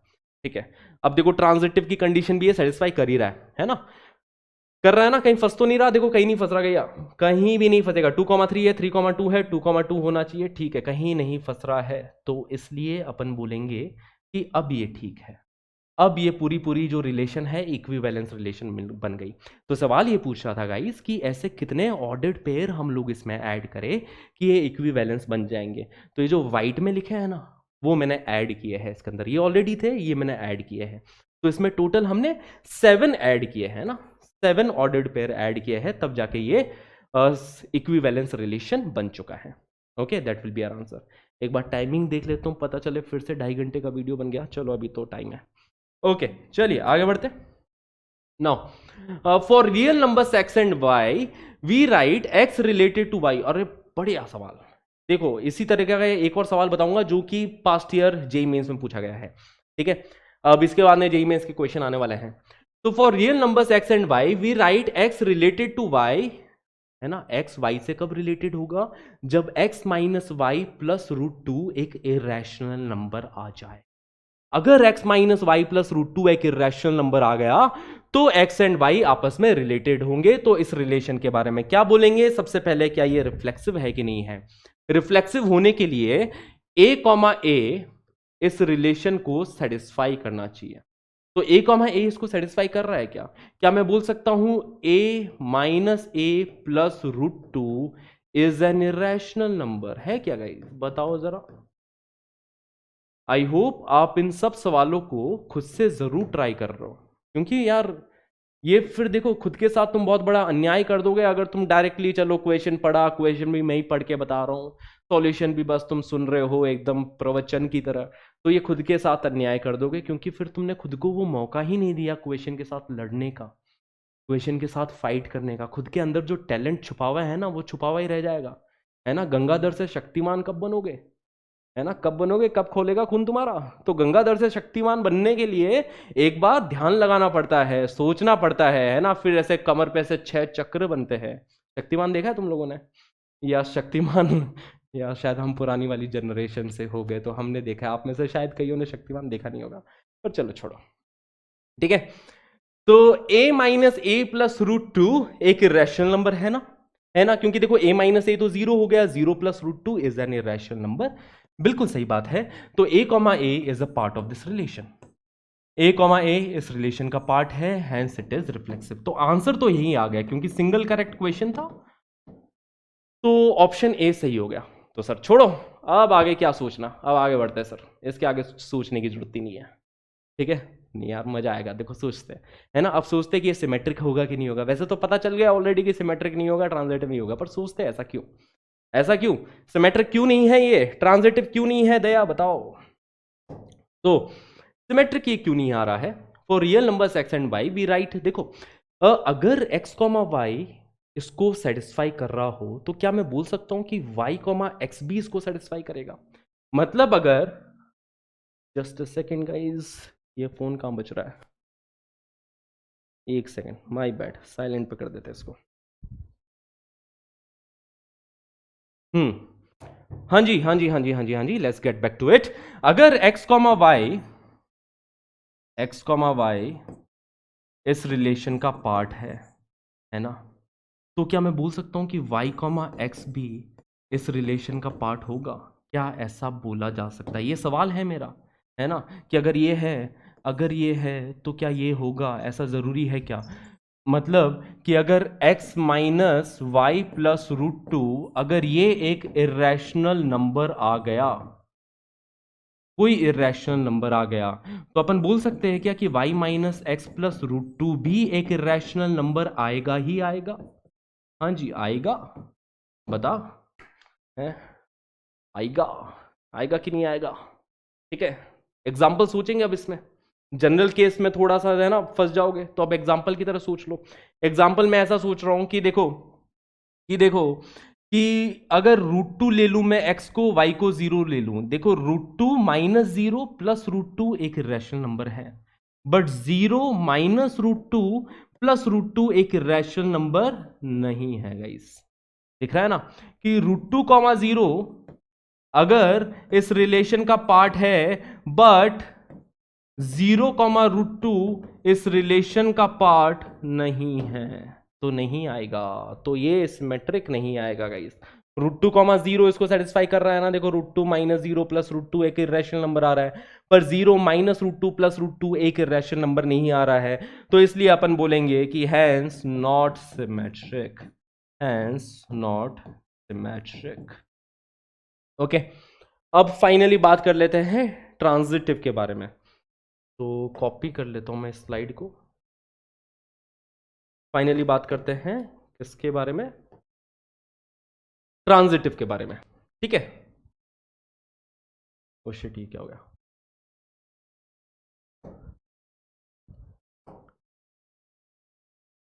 ठीक है, हाँ जी, सुनेंगे सुनेंगे सुनेंगे, ध्यान से सुनो, अच्छे से सुनो। क्या ये ट्रांजिटिव होगा कि नहीं होगा ऑलरेडी पता नहीं होगा, बट ऐसा क्यों नहीं होगा? क्या ऐसा एक एग्जाम्पल आप सोच सकते हो? क्या क्या सोच लिया है आपने एक ऐसा एग्जाम्पल कि सर इसलिए ये ट्रांजिटिव नहीं होगा।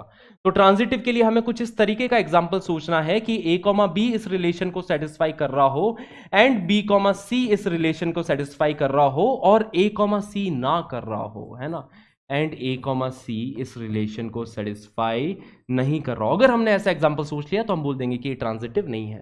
ट्रांजिटिव हम हमेशा, देखो सिमेट्रिक ट्रांजिटिव में हमेशा हम एक्सक्यूज वाला गेम खेलते हैं, एक्सक्यूज निकालते हैं कि देखो इस वजह से नहीं है, एक्सक्यूज निकाल लिया तो ठीक है, ओके।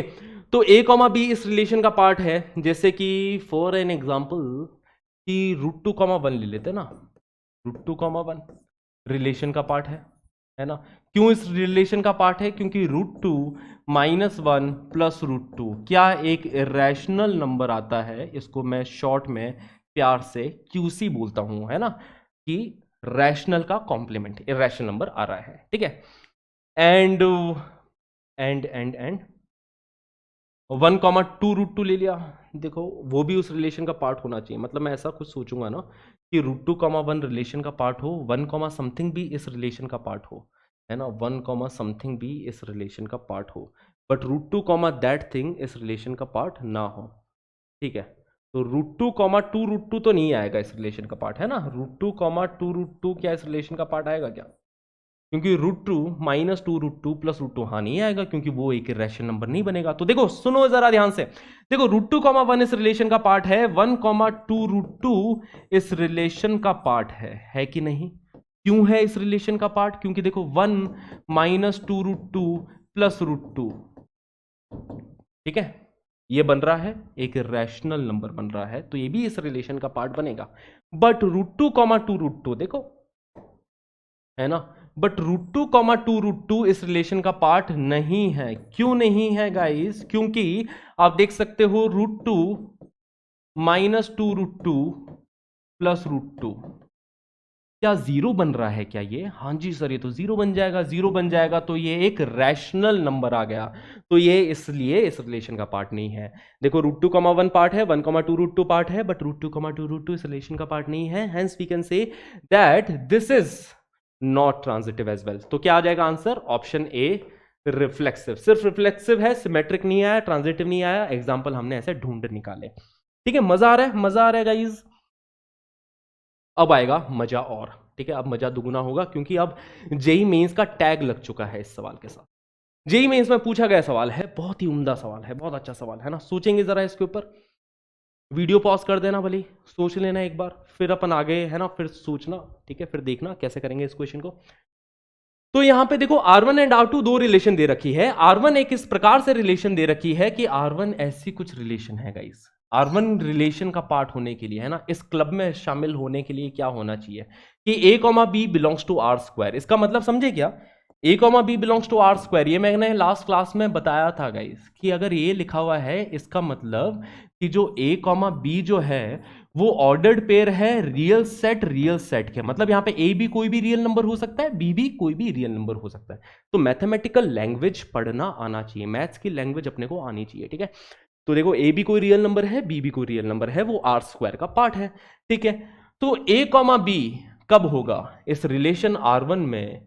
इस रिलेशन R1 में हिस्सा होने के लिए कैसे कैसे इस रिलेशन R1 में आएंगे, इस क्लब में कैसे शामिल होंगे, है ना, स्टैग एंट्री मिलेगी कि क्या मिलेगा? देखो तो समझेंगे गाइस कि इस रिलेशन में कब शामिल होंगे, जब a² plus b² belongs to Q मतलब रैशनल, ठीक है, इस क्लब में तब आपको एंटर किया जाएगा, है ना, तब आपको एंटर करने दिया जाएगा। R1 में तब एंटर करने दिया जाएगा जब a² प्लस b² एक रैशनल नंबर हो, ठीक है, a² प्लस b² एक रैशनल नंबर हो, ठीक है, एक रैशनल नंबर हो, ठीक है, a² plus b² is equal to a rational number. अगर ऐसा हो रहा है तो आप R1 का हिस्सा हो, है ना, तो आप R1 का हिस्सा हो। तो जहां पे a और b क्या लेना है, क्या लेना है, इंटीजर लेना है, क्या लेना है, कुछ भी लेना है। देखो रियल नंबर कोई भी ले सकते हैं a एंड b को, क्वेश्चन को ध्यान से पढ़ना बहुत जरूरी है। तो ये R1 के बारे में। फिर ऐसे ही कुछ R2 दे रखी है, R2 में भी अगर अपने को हिस्सा लेना है तो तभी ले सकते हैं जब a² प्लस b² रैशनल ना हो, ठीक है। तो पहले तो R1 पे डिस्कस करते हैं, ऑप्शंस किस प्रकार से दिए गए थे कि कौन सी ट्रांजिटिव है कौन सी नहीं है। तो जब आप जेई मेंस में उस प्रेशर में बैठे होते हो ना कि अब लग रहा होता है कि यार 1 मिनट 2 मिनट में सवाल निकालना है, ठीक है, सवाल भी नया नया सा है, कितना क्रिएटिव है यार, कितना क्रिएटिव क्वेश्चन है ये, ठीक है। तो अगर एक नया नया सा सवाल दिख गया और उस प्रेशर में है, टाइम के भी प्रेशर में है, तो यहां पे आपका लॉजिक ही साथ देगा। इसलिए मैं बोलता हूं कि JEE Mains and JEE advance knowledge का तो गेम है ही, प्रैक्टिस का तो गेम है ही। क्वेश्चंस आपको बहुत सारे निकालने पड़ेंगे तभी जाके आप कंफर्टेबल होना स्टार्ट करोगे, बट उससे ज़्यादा ये सबसे बड़ा गेम है कि एक जो प्रॉब्लम सॉल्विंग एटीट्यूड होता है ना, कि एक प्रॉब्लम सॉल्विंग एटीट्यूड हम डेवलप कर लें, ठीक है, कि मुझे इसका आंसर निकालना है, मुझे बस सही ऑप्शन सेलेक्ट करना है। ये जो प्रॉब्लम सॉल्विंग एटीट्यूड अगर आपके अंदर है, तभी आप उस माहौल में इस क्वेश्चन को कर पाओगे, ठीक है। तो हमें क्या किस पे कमेंट करना है, ट्रांजिटिव है कि नहीं, सारे ऑप्शन इसी पे है ना कि R2 is transitive, R1 not transitive. तो बेसिकली मेनली ये ट्रांजिटिव के बारे में पूछ रहा है, ठीक है। तो ट्रांजिटिव के बारे में सोचते हैं। सबसे पहले तो मैं ट्रांजिटिव के बारे में मैं सोचूंगा, है ना, ज्यादा लंबा इस सवाल को नहीं खींचूंगा मैं, नहीं तो मैं रिफ्लेक्सिव सिमेट्रिक सब बताऊंगा तो बहुत लंबा खिंच जाएगा, बट फिर भी बताएंगे अपन, डोंट वरी, टेंशन नॉट, ठीक है। तो ट्रांजिटिव के बारे में सबसे पहले मैं सोचना चाह रहा हूं, पहले तो इस सवाल को खत्म करते, फिर रिफ्लेक्सिव सिमेट्रिक के बारे में भी सोच लेंगे बाद में आराम से। A square plus b square rational हो, ठीक है, मतलब अगर मैं ऐसा कुछ सोचूं कि ए कॉमा बी R1 का पार्ट हो and b comma C R1 का पार्ट हो, ठीक है, और ऐसा एग्जांपल सोच लूं कि ए कॉमा सी R1 का पार्ट ना हो, अगर ऐसा कुछ एग्जांपल सोच लूं तो मैं बता दूंगा कि ये ट्रांजिटिव नहीं है। अगर नहीं सोच पाया तो है ट्रांजिटिव, ठीक है। मतलब कि a square plus b square एक रैशनल नंबर आ जाए, ठीक है, and b square plus c square एक रैशनल नंबर आ जाए, ठीक है, a square plus b square एक रैशनल नंबर आ जाए, b square plus c square एक रैशनल नंबर आ जाए, but a square plus c square rational ना आ पाए, है ना, ये रैशनल ना आ पाए। अभी भी कुछ सोचना है तो पॉज करके खुद से जरूर सोचना, ठीक है। मैं बताने वाला हूं, देखो स्पॉइलर अलर्ट, अब बताने वाला हूं कि ऐसे में ऑर्डर्ड पेयर मैंने सोच लिया, मैंने सोच लिया, तुमने सोच लिया क्या, ठीक है। मैं क्या सोच रहा हूं ना गाइस, कि जैसे ए कॉमा बी मैंने लिया, a square plus b square rational चाहिए मुझे ना, तो ए कॉमा बी मैंने ले लिया √2+1 कॉमा √2-1, ठीक है। ये एक रियल नंबर है, ये एक रियल नंबर है, इसका स्क्वायर प्लस इसका स्क्वायर क्या आएगा, √2+1 एंड √2-1 का स्क्वायर क्या आएगा, हाँ जी, क्या एक रैशनल नंबर आ रहा है क्या इसका स्क्वायर, बिल्कुल आएगा। कि √2+1 का होल स्क्वायर करोगे तो ये बनेगा, देखो √2 का स्क्वायर 2+1 3+2 √2 आएगा, राइट। √2+1 का स्क्वायर 3+2 √2 आएगा, इसका स्क्वायर 3-2 √2 आएगा, और ये इरेशनल पार्ट कैंसिल आउट होके इसका जो सम आ जाएगा ए स्क्वायर प्लस बी स्क्वायर एक रैशनल बन जाएगा, हो रहा है, हाँ जी। अब मेरे को B square plus c square सोचना है, ठीक है, B square plus c square सोचना है, बी कॉमा सी सोचना है कुछ, ठीक है, जो भी उसका पार्ट हो, ठीक है। तो मैंने सोचा है कुछ ऐसा, √2-1 कॉमा √2+1 ही सोच लो गाइस, ठीक है, ये सोच लो, है ना, देख पा रहे हो क्या कि इसका स्क्वायर प्लस इसका स्क्वायर भी तो रैशनल आएगा, बट क्या इसका स्क्वायर प्लस इसका स्क्वायर रैशनल आएगा क्या, नहीं सर वो नहीं है।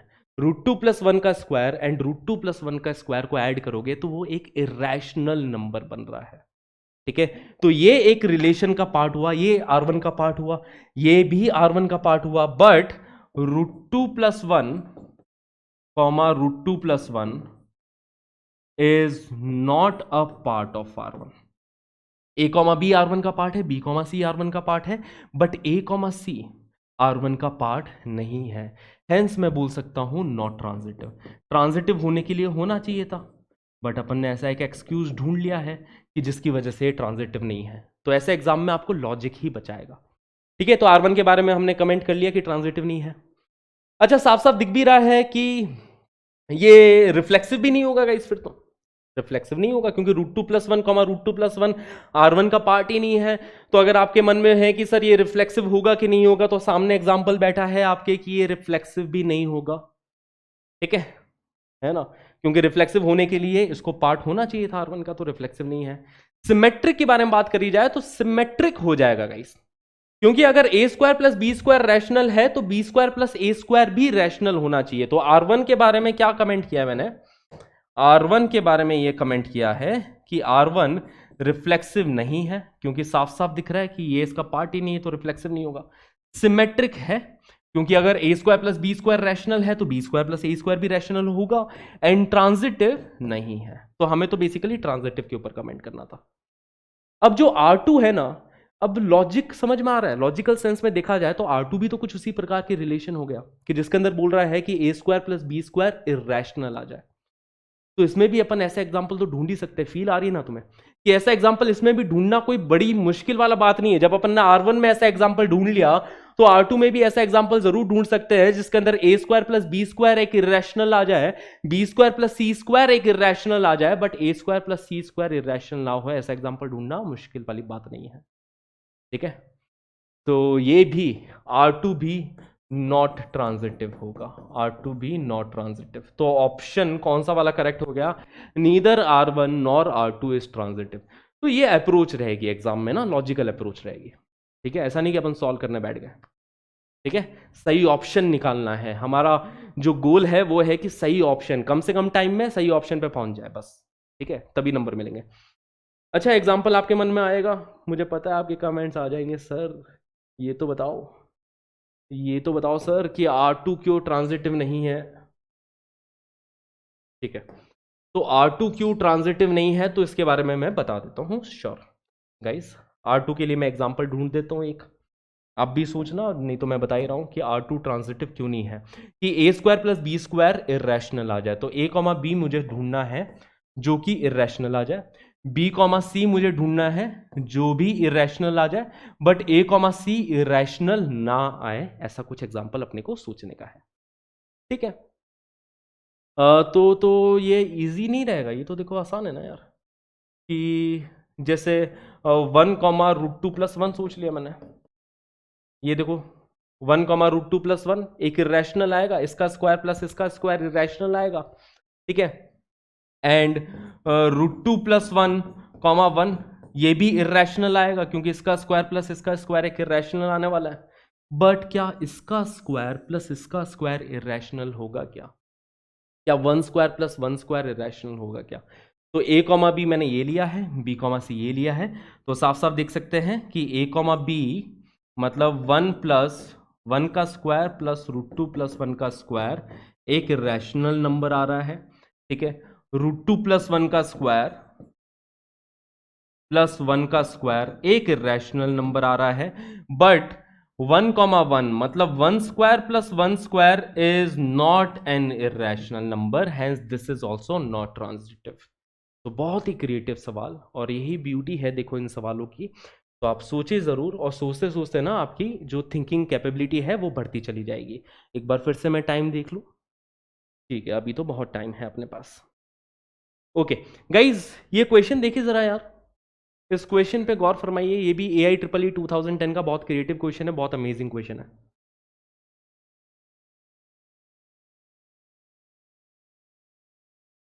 हेलो हेलो हेलो, आवाज़ आ रही है? ठीक है।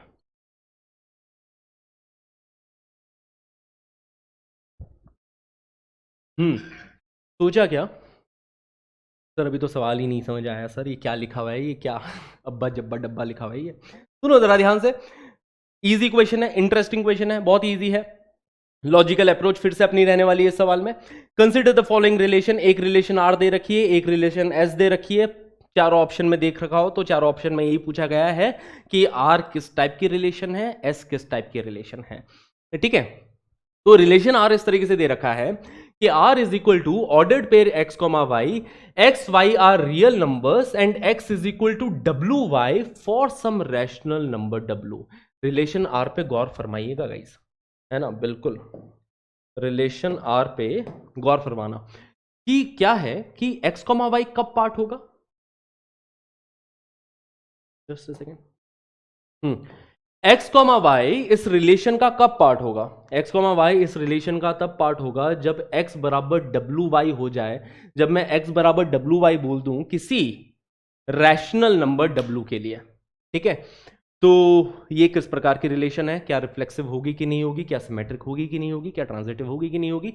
तो सबसे पहले तो यही बात हुई कि क्या x कॉमा एक्स इस रिलेशन को सेटिस्फाई करेगा, क्या मैं x कॉमा एक्स या फिर a कॉमा ए इसको सेटिस्फाई करेगा, है ना। क्या a कॉमा ए, क्या a comma a satisfy this relation, मतलब क्या मैं a इज इक्वल टू डब्ल्यू ए बोल सकता हूं, क्या a इज इक्वल टू डब्ल्यू ए बोल सकता हूं क्या, for some real number a, किसी भी रियल नंबर a के लिए, है ना, for some real number a, और जहां पे w कोई रैशनल नंबर आना चाहिए, क्या ऐसा बोला जा सकता है क्या।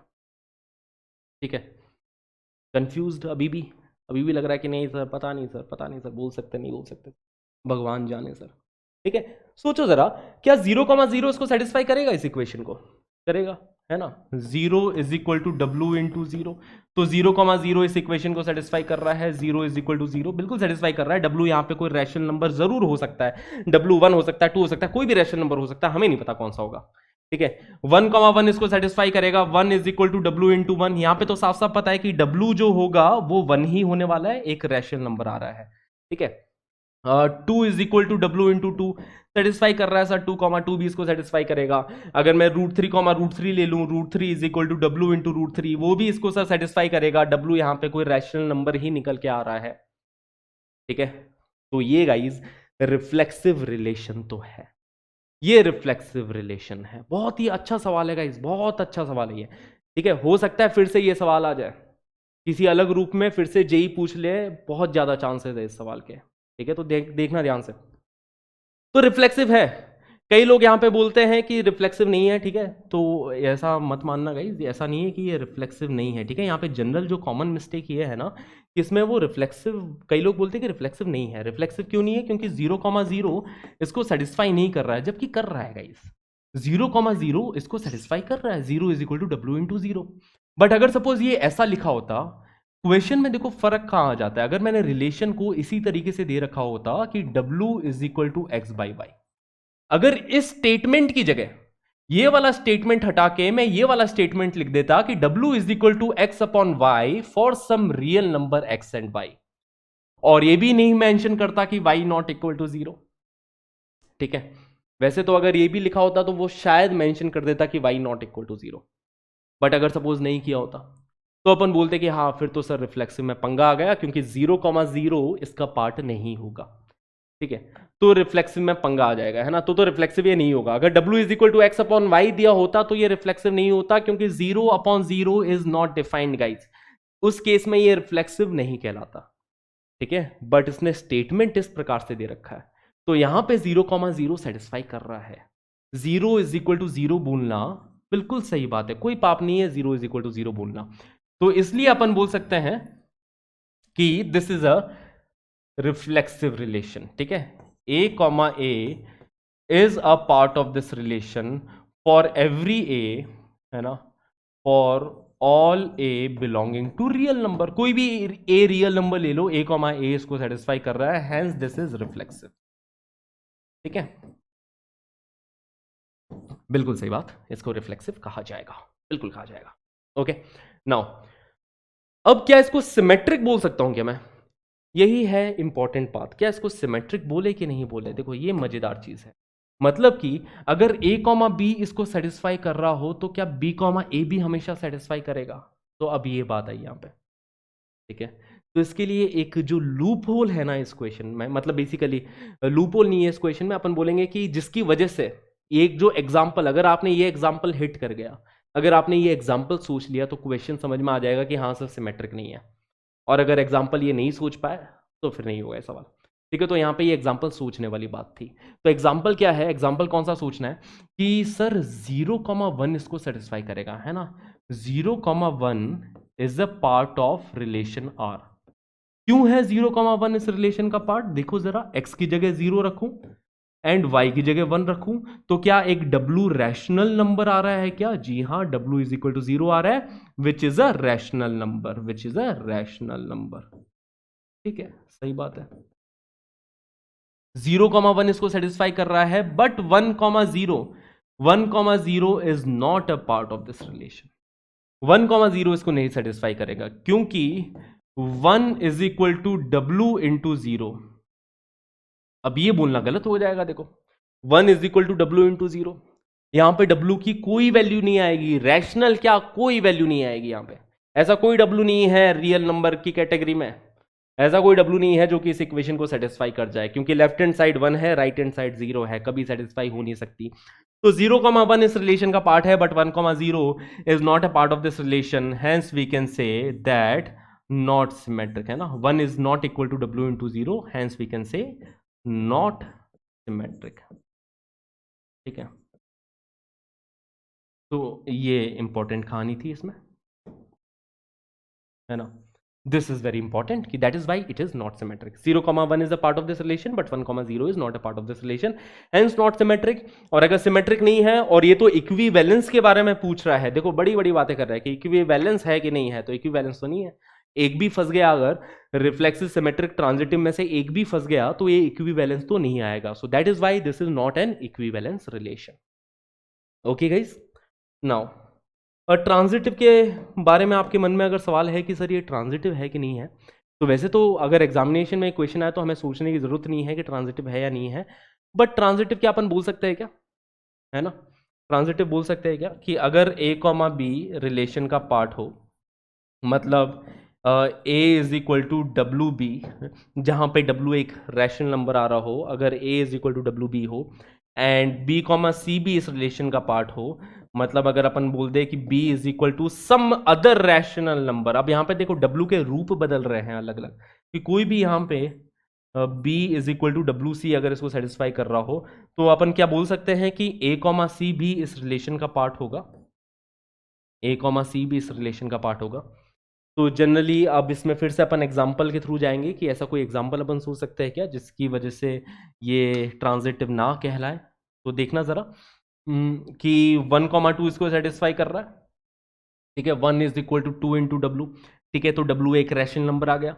और 2 कॉमा समथिंग अगर लेते हो, 2 कॉमा समथिंग अगर ऐसा लेना है जो कि इसको सेटिस्फाई करना चाहिए, 2 कॉमा समथिंग ऐसा सोचोगे जो कि इसको सेटिस्फाई करना चाहिए। तो 2 कॉमा जीरो मत सोच लेना गाइस, क्योंकि 2 कॉमा जीरो इसको सेटिस्फाई नहीं करेगा। देखो 2 इज इक्वल टू डब्ल्यू इंटू जीरो नहीं करेगा सेटिस्फाई। तो 1,2 अगर तुमने सोचा तो 2 कॉमा समथिंग ऐसा सोचोगे जो कि इसको सेटिस्फाई करे, बट 1 कॉमा दैट थिंग इसको सेटिस्फाई ना करे। तो ऐसा कोई एग्जांपल सोच पा रहे हो क्या? अगर सपोज 2 कॉमा, अब जीरो तो ले नहीं सकते, जीरो के अलावा कुछ और ले लिया, ठीक है, जैसे 2,5 ले लिया, 2,5 ले लिया जो कि इसको सेटिस्फाई कर रहा हो। ठीक है, 2,5 इसको सेटिस्फाई कर रहा है, तो अपन बोलेंगे ना कि 1,5 भी इसको सेटिस्फाई कर रहा है। ठीक है, तो इधर से तो कोई एग्जांपल नहीं मिला, कोई और एग्जांपल देख लो जरा। मेरे ख्याल से मिलना मुश्किल है, मुश्किल क्या नामुमकिन है कि अगर कोई और एग्जांपल देखते हो, √2,2 देख लिया भाई। ठीक है, √2,2 √2 इज इक्वल टू डब्ल्यू इंटू टू, एक रैशनल नंबर आ रहा है। अब सपोज तुमने 2 कॉमा समथिंग सोचा है, यार देखो 1,√2 मत सोच लेना, क्योंकि 1,√2 इसको सेटिस्फाई नहीं करेगा, क्योंकि डब्ल्यू यहाँ पे फिर रैशनल नहीं आ रहा है। ठीक है, तो √2,2 सोचा एंड 2 √2 सोचोगे। अब 2 √2 समथिंग सोचोगे जो कि इसको सेटिस्फाई कर रहा है, तो उसमें भी √2 एक हिस्सा होना चाहिए, है ना। 2 √2, 3 √2 सोच लिया, बट √2, 3 √2 भी इसको सेटिस्फाई कर रहा है। तो ऐसा कोई एग्जाम्पल आप नहीं सोच पा रहे हो, ऐसा कोई एग्जाम्पल नहीं सोच पा रहे हो जिसकी वजह से आप बोल दो कि ये ट्रांजिटिव नहीं है, तो इसलिए बोलेंगे कि this is a transitive relation. हाँ जी, this is a transitive relation. अच्छा सवाल है गाइस, बहुत अच्छा सवाल है। तो रिलेशन आर के बारे में क्या समझ में आया कि रिलेशन आर रिफ्लेक्सिव है, सिमेट्रिक नहीं है एंड ट्रांजिटिव है। ठीक है, मतलब रिफ्लेक्सिव है, सिमेट्रिक नहीं है एंड ट्रांजिटिव है। रिलेशन आर के बारे में ये कमेंट हमने किया है। ओके, अब बात करते हैं रिलेशन एस के बारे में। ठीक है, कि एस कैसा है ना। अब इसको समझना क्या बोल रहा है कि m/n, p/q, ठीक है, ऐसे कुछ ऑर्डर्ड पेयर है where such that m, n, p and q are integers such that, है ना, जहां पे ये चारों इंटीजर्स है, साथ के साथ मेंशन कर रखा है कि n एंड q जीरो नहीं होने चाहिए, मतलब ये डिनोमिनेटर जीरो नहीं होने चाहिए, एंड ये कंडीशन सेटिस्फाई करे, मतलब qm is equal to pn होना चाहिए। तो qm is equal to pn, मतलब कुछ ऐसा लग रहा है ना कि अगर मैं इसको डिवाइड कर दूं q m is equal to p n को ही क्या अपन ऐसा बोल सकते हैं कि q m is equal to p n is basically m by n, है ना, इसी को ही m by n is equal to p by q बोलेंगे। ठीक है, एन को एम के डिनोमिनेटर में लेके आ गए डिवाइड करके, और क्यू को बोला बेटा उस साइड जाओ, पी के साथ जाओ ताकि पी बाई क्यू बन जाए। ठीक है, ऐसा बन रहा है कि m by n is equal to p by q. मतलब अगर m by n p by q आपस में इक्वल है तो वो इसका पार्ट है। हाँ जी, मतलब ये आइडेंटिटी की फील नहीं दे रहा तुम्हें कि सर ये तो आइडेंटिटी रिलेशन हो गई ना सर, आइडेंटिटी टाइप की रिलेशन हो गई सर ये तो। मतलब इसके जो अगर ऑर्डर्ड पेयर इसके अंदर आने वाले हैं तो इसमें ऑर्डर्ड पेयर कुछ इस प्रकार से आएंगे कि 1,1 आएगा, 3/2, 3/2 आएगा, 5/4, 5/4 आएगा। मतलब समझ रहे हो ना कि m/n आएगा इसके अंदर। तो मतलब ये जो रिलेशन है, रिलेशन S जो है वो एक आइडेंटिटी, स्ट्रिक्टली एक आइडेंटिटी रिलेशन है ये। और अगर ये आइडेंटिटी रिलेशन है तो आइडेंटिटी रिलेशन बेटा सबसे ऊपर है, मतलब ये सब कहलाती है। एक आइडेंटिटी रिलेशन को अपन रिफ्लेक्सिव, सिमेट्रिक, ट्रांजिटिव सबका दर्जा मिल चुका है इसको। ठीक है, देखो आइडेंटिटी है, रिफ्लेक्सिव तो है ही, सिमेट्रिक भी है ही, इसने वो रिस्क लिया ही नहीं A, B, A वाला। ट्रांजिटिव भी है ही, इसने वो रिस्क लिया ही नहीं A, B, C ऐसा वाला रिस्क ही नहीं लिया उसने। ठीक है, तो अगर कोई आइडेंटिटी रिलेशन है तो वो है ना, relation S is an identity relation, hence this is reflexive as well as symmetric as well as transitive. तो इसलिए मैं बोल सकता हूं कि S is an equivalence relation. ठीक है, R इज नॉट, R नहीं आई थी क्योंकि ये सिमेट्रिक नहीं आई थी। याद है ना तुम्हें कि ये नॉट सिमेट्रिक, सिमेट्रिक में फंस गया था इसका मामला, बाकी ये रिफ्लेक्सिव बन गया था, ये ट्रांजिटिव बन गया था, बट सिमेट्रिक में इसका मामला फंस गया था। ठीक है, तो अपन क्या बोलेंगे, कौन सा ऑप्शन करेक्ट हो गया है, S is an equivalence relation. हाँ, option c, option c is right guys. S तो इक्विवेलेंस है but R is not an equivalence relation. Let's move ahead. ठीक है, ये जेईई मेंस 2021 में पूछा गया सवाल। ये सवाल बोल रहा है कि set A is the set of 2, 3, 4, 5 up to 30 and एक सिंबल है। इस सिंबल को इस तरीके से डिफाइन किया गया है कि be an equivalence relation on A Cartesian product A का जब कार्टेशियन प्रोडक्ट लोगे ए से तो आपको पता है 2,3 बनेगा, 2,2 बनेगा, 2,4 बनेगा, बहुत सारे मिलेंगे अपने पास, है ना। ए कार्टेशियन प्रोडक्ट ए में बहुत सारे ऑर्डर्ड पेयर आएंगे। ठीक है, define by if a comma b is equivalent to c comma d, है ना, इस तरीके से डिफाइन किया गया है। इसको नाम दे दिया गया क्या, इक्विवेलेंट। इसको नाम दे दिया गया इक्विवेलेंट। देखो यहीं पे नाम दिया है, मैंने नहीं दिया भैया, क्वेश्चन जैसा बोल रहा है वैसा कर रहा हूं मैं कि this be an equivalence relation, मतलब a comma b ordered pair will be equivalent to the ordered pair c comma d if and only if, है ना, है ना, if this is equivalent to this then only if. शायद कुछ word mistake है but कोई बात नहीं, समझो, फील समझो इसकी कि ये तभी होगा इक्विवेलेंट जब a d is equal to b c हो जाए, है ना। जब AD मतलब इसका और इसका बाहर वालों का प्रोडक्ट इज इक्वल टू अंदर वालों का प्रोडक्ट, अगर ऐसा है तो वो इक्विवेलेंट होने वाला है। The number of ordered pair which satisfies this equivalence relation with ordered pair 4,3। मतलब पूछा गया है कि ऐसे कितने ऑर्डर्ड पेयर है जो कि 4,3 के साथ ये सेटिस्फाई कर रहे हैं। ऐसे कितने ऑर्डर्ड पेयर है जो कि 4,3 के साथ इक्विवेलेंट है। ऐसे कितने ऑर्डर्ड पेयर है जो कि 4,3 के साथ, और ऑर्डर्ड पेयर उठाने कहां से हैं, ए कार्टेशियन प्रोडक्ट ए से ही उठाने हैं। ठीक है, यहां से ऐसे कितने ऑर्डर्ड पेयर मिल रहे हैं। तो अगर मैं बोलता हूं कि एक ऑर्डर्ड पेयर इक्विवेलेंट है 4,3 के साथ, ठीक है, उस ऑर्डर्ड पेयर को नाम दे दिया मैंने कुछ अल्फा बीटा ले लो, कुछ भी ले लो यार, A, B ले लो, अल्फा बीटा ले लो।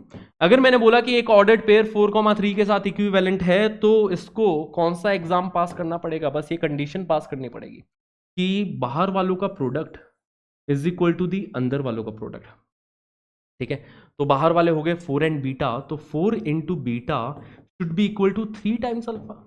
अगर ऐसा हो रहा है तो बिल्कुल सेटिस्फाई करेगा, मतलब वो इक्विवेलेंट हो जाएगा इसके साथ। और ऐसे कितने ऑर्डर्ड पेयर है, मतलब ऐसे कितने अल्फा कॉमा बीटा है जो कि इसको सेटिस्फाई कर रहे हो। तो इधर से अपने को ये समझ में आ रहा है ना कि अल्फा बाई बीटा की वैल्यू, अल्फा अपॉन बीटा की वैल्यू 4/3 आ रही है सर, 4/3 आ रही है। तो मतलब एक तो 4,3 ऑर्डर्ड पेयर इसको सेटिस्फाई करेगा। देखो लेने हमें यहीं से ही है ना, तो एक तो 4,3 हो सकता है। 4,3 क्या इसको सेटिस्फाई कर रहा है क्या? अल्फा की वैल्यू 4, बीटा की वैल्यू 3 ले लूं तो सही बात है, सेटिस्फाई कर रहा है। तो एक तो ऑर्डर्ड पेयर यही हो गया 4,3। और क्या क्या हो सकते हैं? और 8,6 भी हो सकता है सर। 8,6 कैसे सोचा सर? पता है ना कैसे सोचा? देखो 4 को मल्टीप्लाई कर दिया 2 से, 3 को भी मल्टीप्लाई कर दिया 2 से। 8/6 एंड 4/3 की वैल्यू सेम है, तो अगला ऑर्डर्ड पेयर जो आ गया वो 8,6 आ गया सर। बहुत बढ़िया। फिर तो सर आगे हम सोच लेंगे, है ना, कि अब 3 से मल्टीप्लाई करोगे तो 12,9 भी आ जाएगा, है ना। 4 इंटू 3 12, 3 इंटू 3 9, तो 12,9 भी ऐसा एक ऑर्डर्ड पेयर है जो कि alpha by beta is equal to 4/3 है ना। 12/9 इज ऑल्सो 4/3। ठीक है। वैसे ही अगर मैं 4 से मल्टीप्लाई करता हूं तो 16/12 आ जाएगा, तो 16,12 भी इसको सेटिस्फाई करता हुआ दिखाई दे रहा है। 16,12 बहुत बढ़िया बात। ठीक है। वैसे ही अगर मैं 5 से मल्टीप्लाई कर दूं तो 20/15 आ जाएगा, क्योंकि 20/15 इज ऑल्सो इक्वल टू 4/3, तो 20,15 भी दिख गया एक। 20,15 और क्या आ रहा है? और अगर मैंने इसको मल्टीप्लाई कर दिया, 5 तक कभी चला था ना टेबल, अब 6 से मल्टीप्लाई करता हूं तो 6 4 जा 24, 6 3 जा 18। ठीक है। ऊपर नीचे 6 से मल्टीप्लाई किया तो 24,18, ये भी इस इक्वेशन को सेटिस्फाई कर रहा है। Alpha by beta is equal to 4/3, 24,18। अब अगर आप मल्टीप्लाई करते हो, 6 से मल्टीप्लाई कर दिया, अगली बारी 7 की, 7 से मल्टीप्लाई किया तो 28/21, तो 28,21 ये भी इसको सेटिस्फाई करता हुआ नजर आ रहा है सर। 28,21 है ना। किससे मल्टीप्लाई किया मैंने? 7 से। 7 से न्यूमरेटर को, 7 से डिनोमिनेटर को। 28/21 को 7 से काटोगे तो 4/3 बन रहा है। अब अगर आपने 8 से मल्टीप्लाई किया, है ना, अब ऐसे ही भावनाओं में खोल गए, भावनाओं में खोते हुए बहते हुए आपने फिर 8 से मल्टीप्लाई डिवाइड कर दिया तो दिक्कत हो जाएगी, क्योंकि देखो 8 से मल्टीप्लाई करोगे तो 8 4 जा 32 बन गया, और 30 से आगे नहीं बढ़ना है गाइस, है ना। एक कार्टेशियन प्रोडक्ट एक ही ऑर्डर्ड पेयर है, तो हमें 30 से आगे नहीं बढ़ना है। तो इतने ही ऑर्डर्ड पेयर ऐसा है जो कि इक्विवेलेंट हो गए 4,3 के साथ। यही पूछा गया था कि 4,3 के साथ इक्विवेलेंट कितने ऑर्डर्ड पेयर होंगे, तो 1 2 3 4 5 6 7 ऐसे टोटल 7 ऑर्डर्ड पेयर है जो कि 4,3 के साथ इक्विवेलेंट होने वाले हैं। तो ये सवाल था, मजा आया। ठीक है, आगे बढ़ा जाए। ओके, अब फाइनल कुछ बातें कर लेते हैं। आज हमें वैसे फंक्शन स्टार्ट करना था, बट फंक्शन स्टार्ट कर दिया तो वीडियो थोड़ा और लंबा खिंच जाएगा, तो जल्दी से फटाफट कुछ आखिरी बातें करके सेशन को समाप्त करते हैं, है ना। कुछ इंपॉर्टेंट बातें। नंबर ऑफ रिलेशन, अगर number of element in set a p है, then total number of relations on set a. Set a पे कितनी रिलेशन बन सकती है? तो सेट ए पे उतनी ही रिलेशन बन सकती है जितने सबसेट बन पाएंगे ए कार्टेशियन प्रोडक्ट ए के। अगर मैं ये सोच लूं कि ए कार्टेशियन प्रोडक्ट ए के कितने सबसेट है, तो सबसे पहले तो ये सोचूंगा ना कि नंबर ऑफ एलिमेंट्स कितने हैं ए कार्टेशियन प्रोडक्ट ए में।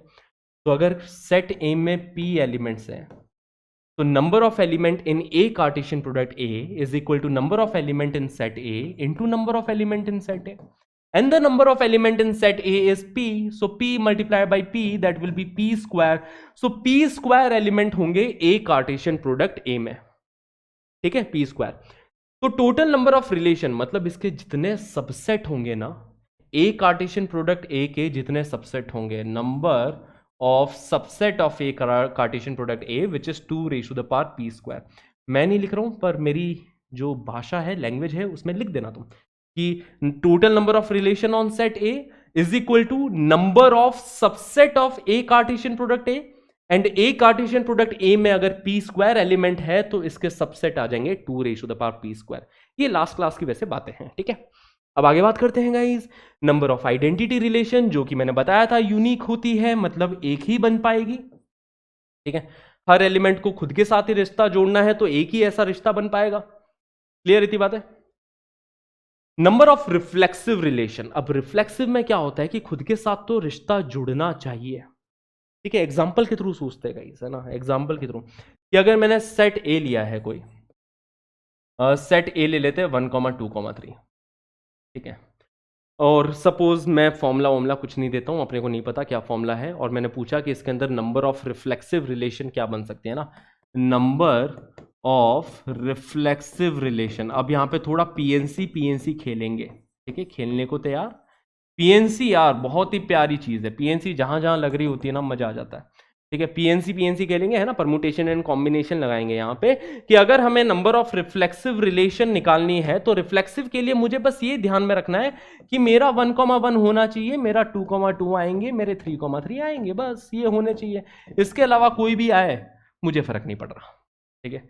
इसके अलावा कोई आ भी सकता है, इसके अलावा नहीं भी आ सकता है, हो सकता है 1,2 हो जाए, नहीं भी हो, क्या फर्क पड़ रहा है, बट ये 3 होने चाहिए, मतलब इनका होना मस्ट है। 1,1 2,2 3,3 का होना मस्ट है। तो अगर मुझे एक रिफ्लेक्सिव रिलेशन बनानी है तो इसको लाना पड़ेगा उसमें। तो इसको लाने के कितने तरीके होंगे गाइस, ठीक है, इसको लाने के कितने तरीके होंगे, एक ही तरीका है ना, इसको बस होना होगा, इसको होना होगा, ठीक है। 2,2 को भी होना ही होगा, एक ही तरीका है। 3,3 को भी होना ही होगा, एक ही तरीका है। अब बाकियों के बारे में सोचो जरा, बाकी और कौन कौन आ गए इसके अलावा। इसके अलावा सर इसके अंदर 1,2 भी होगा सर, इसमें 2,1 भी होगा। ये है ए कार्टेशियन प्रोडक्ट ए, ठीक है। मैं ए कार्टेशियन प्रोडक्ट ए के बारे में अगर मैं पूछूं तो ए कार्टेशियन प्रोडक्ट ए में और बहुत सारी चीजें होंगी, ठीक है। टोटल कितने एलिमेंट्स होंगे ए कार्टेशियन प्रोडक्ट ए में, इन 3 के अलावा 1,2 भी होगा, 2,1 भी होगा सर, एंड 1,3 भी होगा, 3,1 भी होगा सर, 2,3 भी होगा, 3,2 भी होगा। इसके अलावा ये ऑर्डर्ड पेयर और होने वाले हैं। ए कार्टेशियन प्रोडक्ट ए में ये सारे, इसी को तो अपन यूनिवर्सल रिलेशन बोलते हैं कि हर एलिमेंट से रिलेटेड है। ए कार्टेशियन प्रोडक्ट ए को ही यूनिवर्सल रिलेशन के नाम से जाना जाता है, पता है ना। यूनिवर्सल रिलेशन नहीं पता तो पिछला वीडियो देख लेना बच्चा लोग, क्योंकि वो भी बहुत प्यार से बनाया मैंने, ठीक है। तो यूनिवर्सल रिलेशन इसको बोलते हैं। तो अगर मुझे रिफ्लेक्सिव रिलेशन बनानी है तो इसको जाना पड़ेगा, इसको जाना पड़ेगा, इसको जाना पड़ेगा, ठीक है। बट इसको हो भी सकता है, नहीं भी हो सकता है। तो 1,2 इसके साथ 2 चॉइसेस है कि हो जाए या ना हो। 2,1 इसके पास 2 चॉइसेस है कि हो या ना हो, इसके पास भी 2 चॉइसेस है, इसके पास भी 2 चॉइसेस है, इसके पास भी 2 चॉइसेस है, इसके पास भी 2 चॉइसेस है। तो देखो नंबर ऑफ रिफ्लेक्सिव रिलेशन, कितनी रिफ्लेक्सिव रिलेशन बनाई जा सकती है, तो वो आ जाएगा 2 कितनी बार मल्टीप्लाई हो रहा है, 6 times, so that will B 2⁻6। तो ये आएगा नंबर ऑफ रिफ्लेक्सिव रिलेशन। बिना फॉर्मूले के पीएनसी से सोचे तो ऐसा सोचेंगे। अब मेरा फर्ज बनता है कि तुम्हें फॉर्मूला भी देते हुए जाऊं, और तुम्हारा भी फर्ज बनता है कि फॉर्मूला भी रट लेना गाइस, बिकॉज हो सकता है अगर डायरेक्ट क्वेश्चन आए और एग्जाम में ना चमके तो फॉर्मूला पता होना चाहिए। Number of reflexive relation is equal to 2⁻p² - p।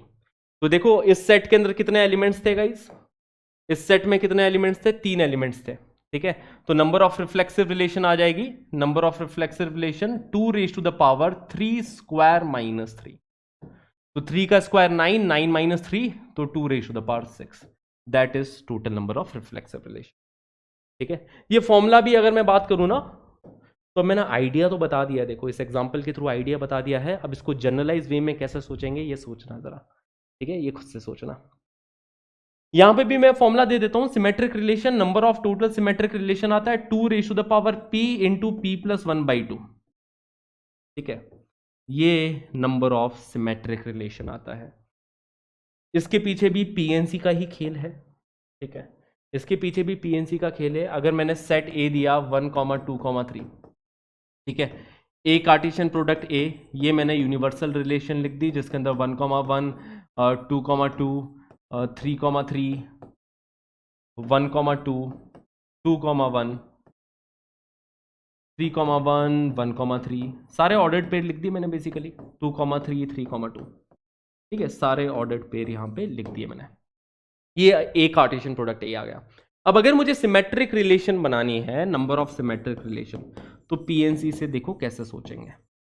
Number of symmetric relation कैसे सोचना है गाइस, समझेंगे यहाँ पे बातों को ध्यान से।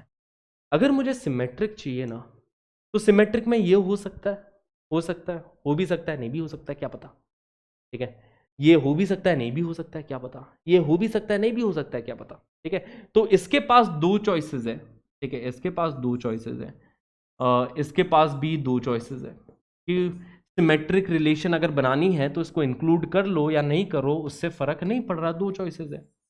बट अगर मुझे सिमेट्रिक रिलेशन बनानी है तो अगर ये आ रहा है तो पूरा साथ आए, नहीं तो ना आए, ठीक है। सिमेट्रिक रिलेशन में अगर ये आ रहा है तो पूरा, है ना, जोड़ा साथ में आए। कई बार शादियों में इनवाइट करते हैं ना भाई, जोड़ा साथ में आए, फैमिली परिवार के साथ आए। तो अगर सिमेट्रिक रिलेशन है तो भैया परिवार के साथ आए। 1,2 आ रहा है तो 2,1 को आना चाहिए। तो अब इस पूरे जोड़े के पास चॉइस है कि आए कि ना आए। ये तो देखो सिंगल लोग थे, इससे सिमेट्रिक को फर्क नहीं पड़ रहा था कि 1,1 आ जाए तो सिमेट्रिसिटी खराब नहीं कर रहा है। बट अगर सिर्फ 1,2 आ गया तो फिर मतलब सिमेट्रिसिटी खराब कर दी इसने, ठीक है। वैसे ही अगर ये इंक्लूड कर रहे हैं तो इसके पास पूरे को लो, नहीं तो मत लो। अगर इसको इंक्लूड करना है तो पूरे को लो, नहीं तो मत लो। तो total number of symmetric relation मैंने कितनी बना ली, 2 इंटू 2 इंटू 2, 2 इंटू 2 इंटू 2। और इसके पास दो चॉइसेस, आए या ना आए, इसके पास दो चॉइसेस एंड इसके पास भी दो चॉइसेस। तो कितना आ जाएगा, 2⁻6 आ जाएगा। और फॉर्मूला लगाओगे तो फॉर्मूले से भी यही आंसर आएगा। फॉर्मूला क्या बताया था मैंने, 2 की power p into P plus 1/2, जहां पे p होता है number of element in set ए। तो अगर इसके अंदर 3 एलिमेंट्स है तो ये बनेगा 2 की power 3 into 3 plus 1 which is 4/2 which is 2⁻6। That is total number of symmetric relation. मजा आया? तो फॉर्मूला ध्यान रखना, लॉजिक भी ध्यान रखना, मजेदार है लॉजिक, ठीक है। ये कुछ और बातें हैं कि फॉर ट्रांजिटिव रिलेशन हमें ध्यान रखना है कि अगर सेट ए के अंदर एक ही एलिमेंट है तो उसमें दो ट्रांजिटिव रिलेशन बनाई जा सकती है।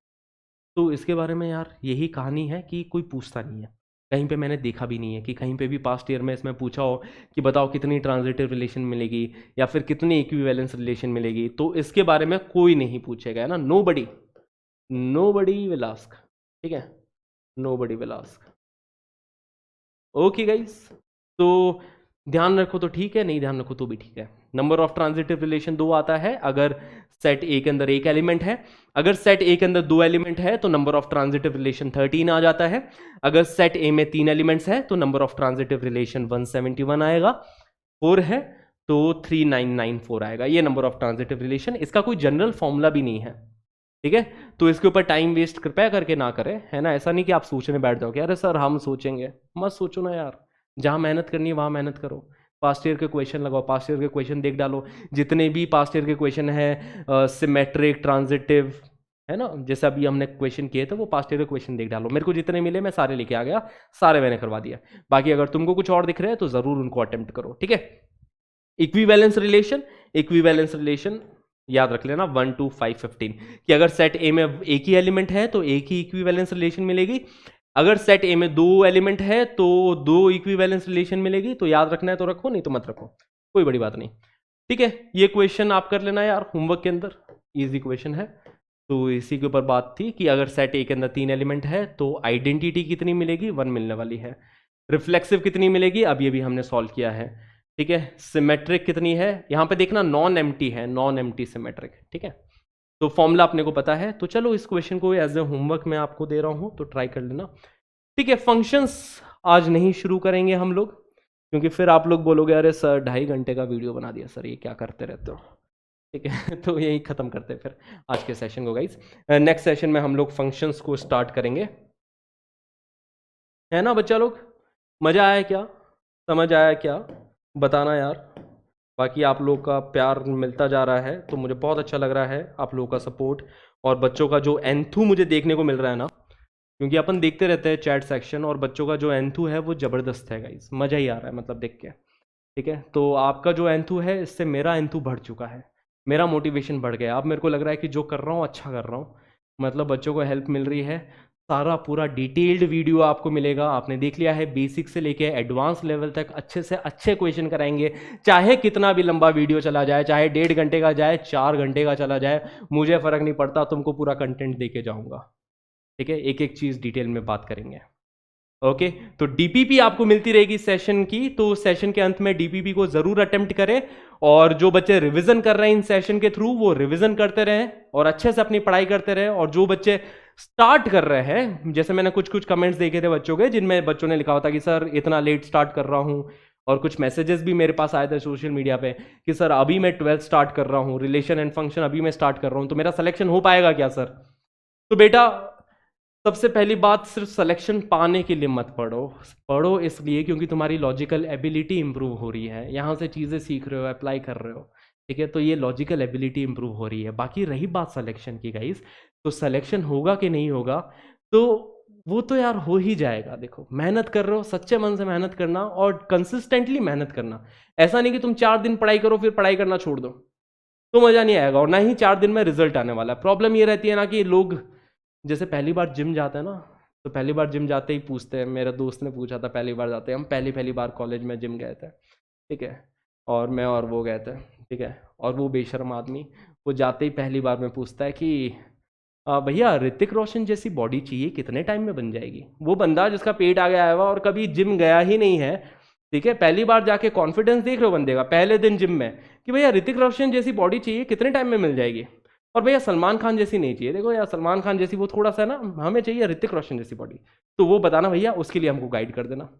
वो बंदा 2 दिन से ज़्यादा जिम गया नहीं उसके बाद है ना, आज भी उसकी ऋतिक रोशन जैसी बॉडी नहीं मिली ठीक है, तो समझ लो ना बातों को। तो ऐसा मत करना कि जब स्टार्ट कर रहे हो तो कंसिस्टेंटली स्टार्ट करना, and it's never too late, ठीक है, इट्स नेवर टू लेट। अभी भी बहुत टाइम है तुम्हारे पास जेई के लिए प्रिपेयर करने के लिए, जेई में अच्छे से करने के लिए, you have a lot of time. बहुत सारे बच्चों को मैंने देखा है, मैंने खुद ने अपने फ्रेंड्स को देखा है जिन्होंने बहुत लास्ट में मेहनत करना स्टार्ट किया था और बहुत अच्छी अच्छी रैंक लेके आ गए। आईआईटी दिल्ली में मेरा एक दोस्त पढ़ रहा है जिसको मुझे पता है, उसने 12th के अंदर पूरा साल बर्बाद किया था, तो उसने लास्ट में पता नहीं करीबन जनवरी दिसंबर, हाँ दिसंबर में उसने पढ़ना स्टार्ट किया था और उसने अप्रैल में जेई एडवांस निकाल दिया था, ठीक है।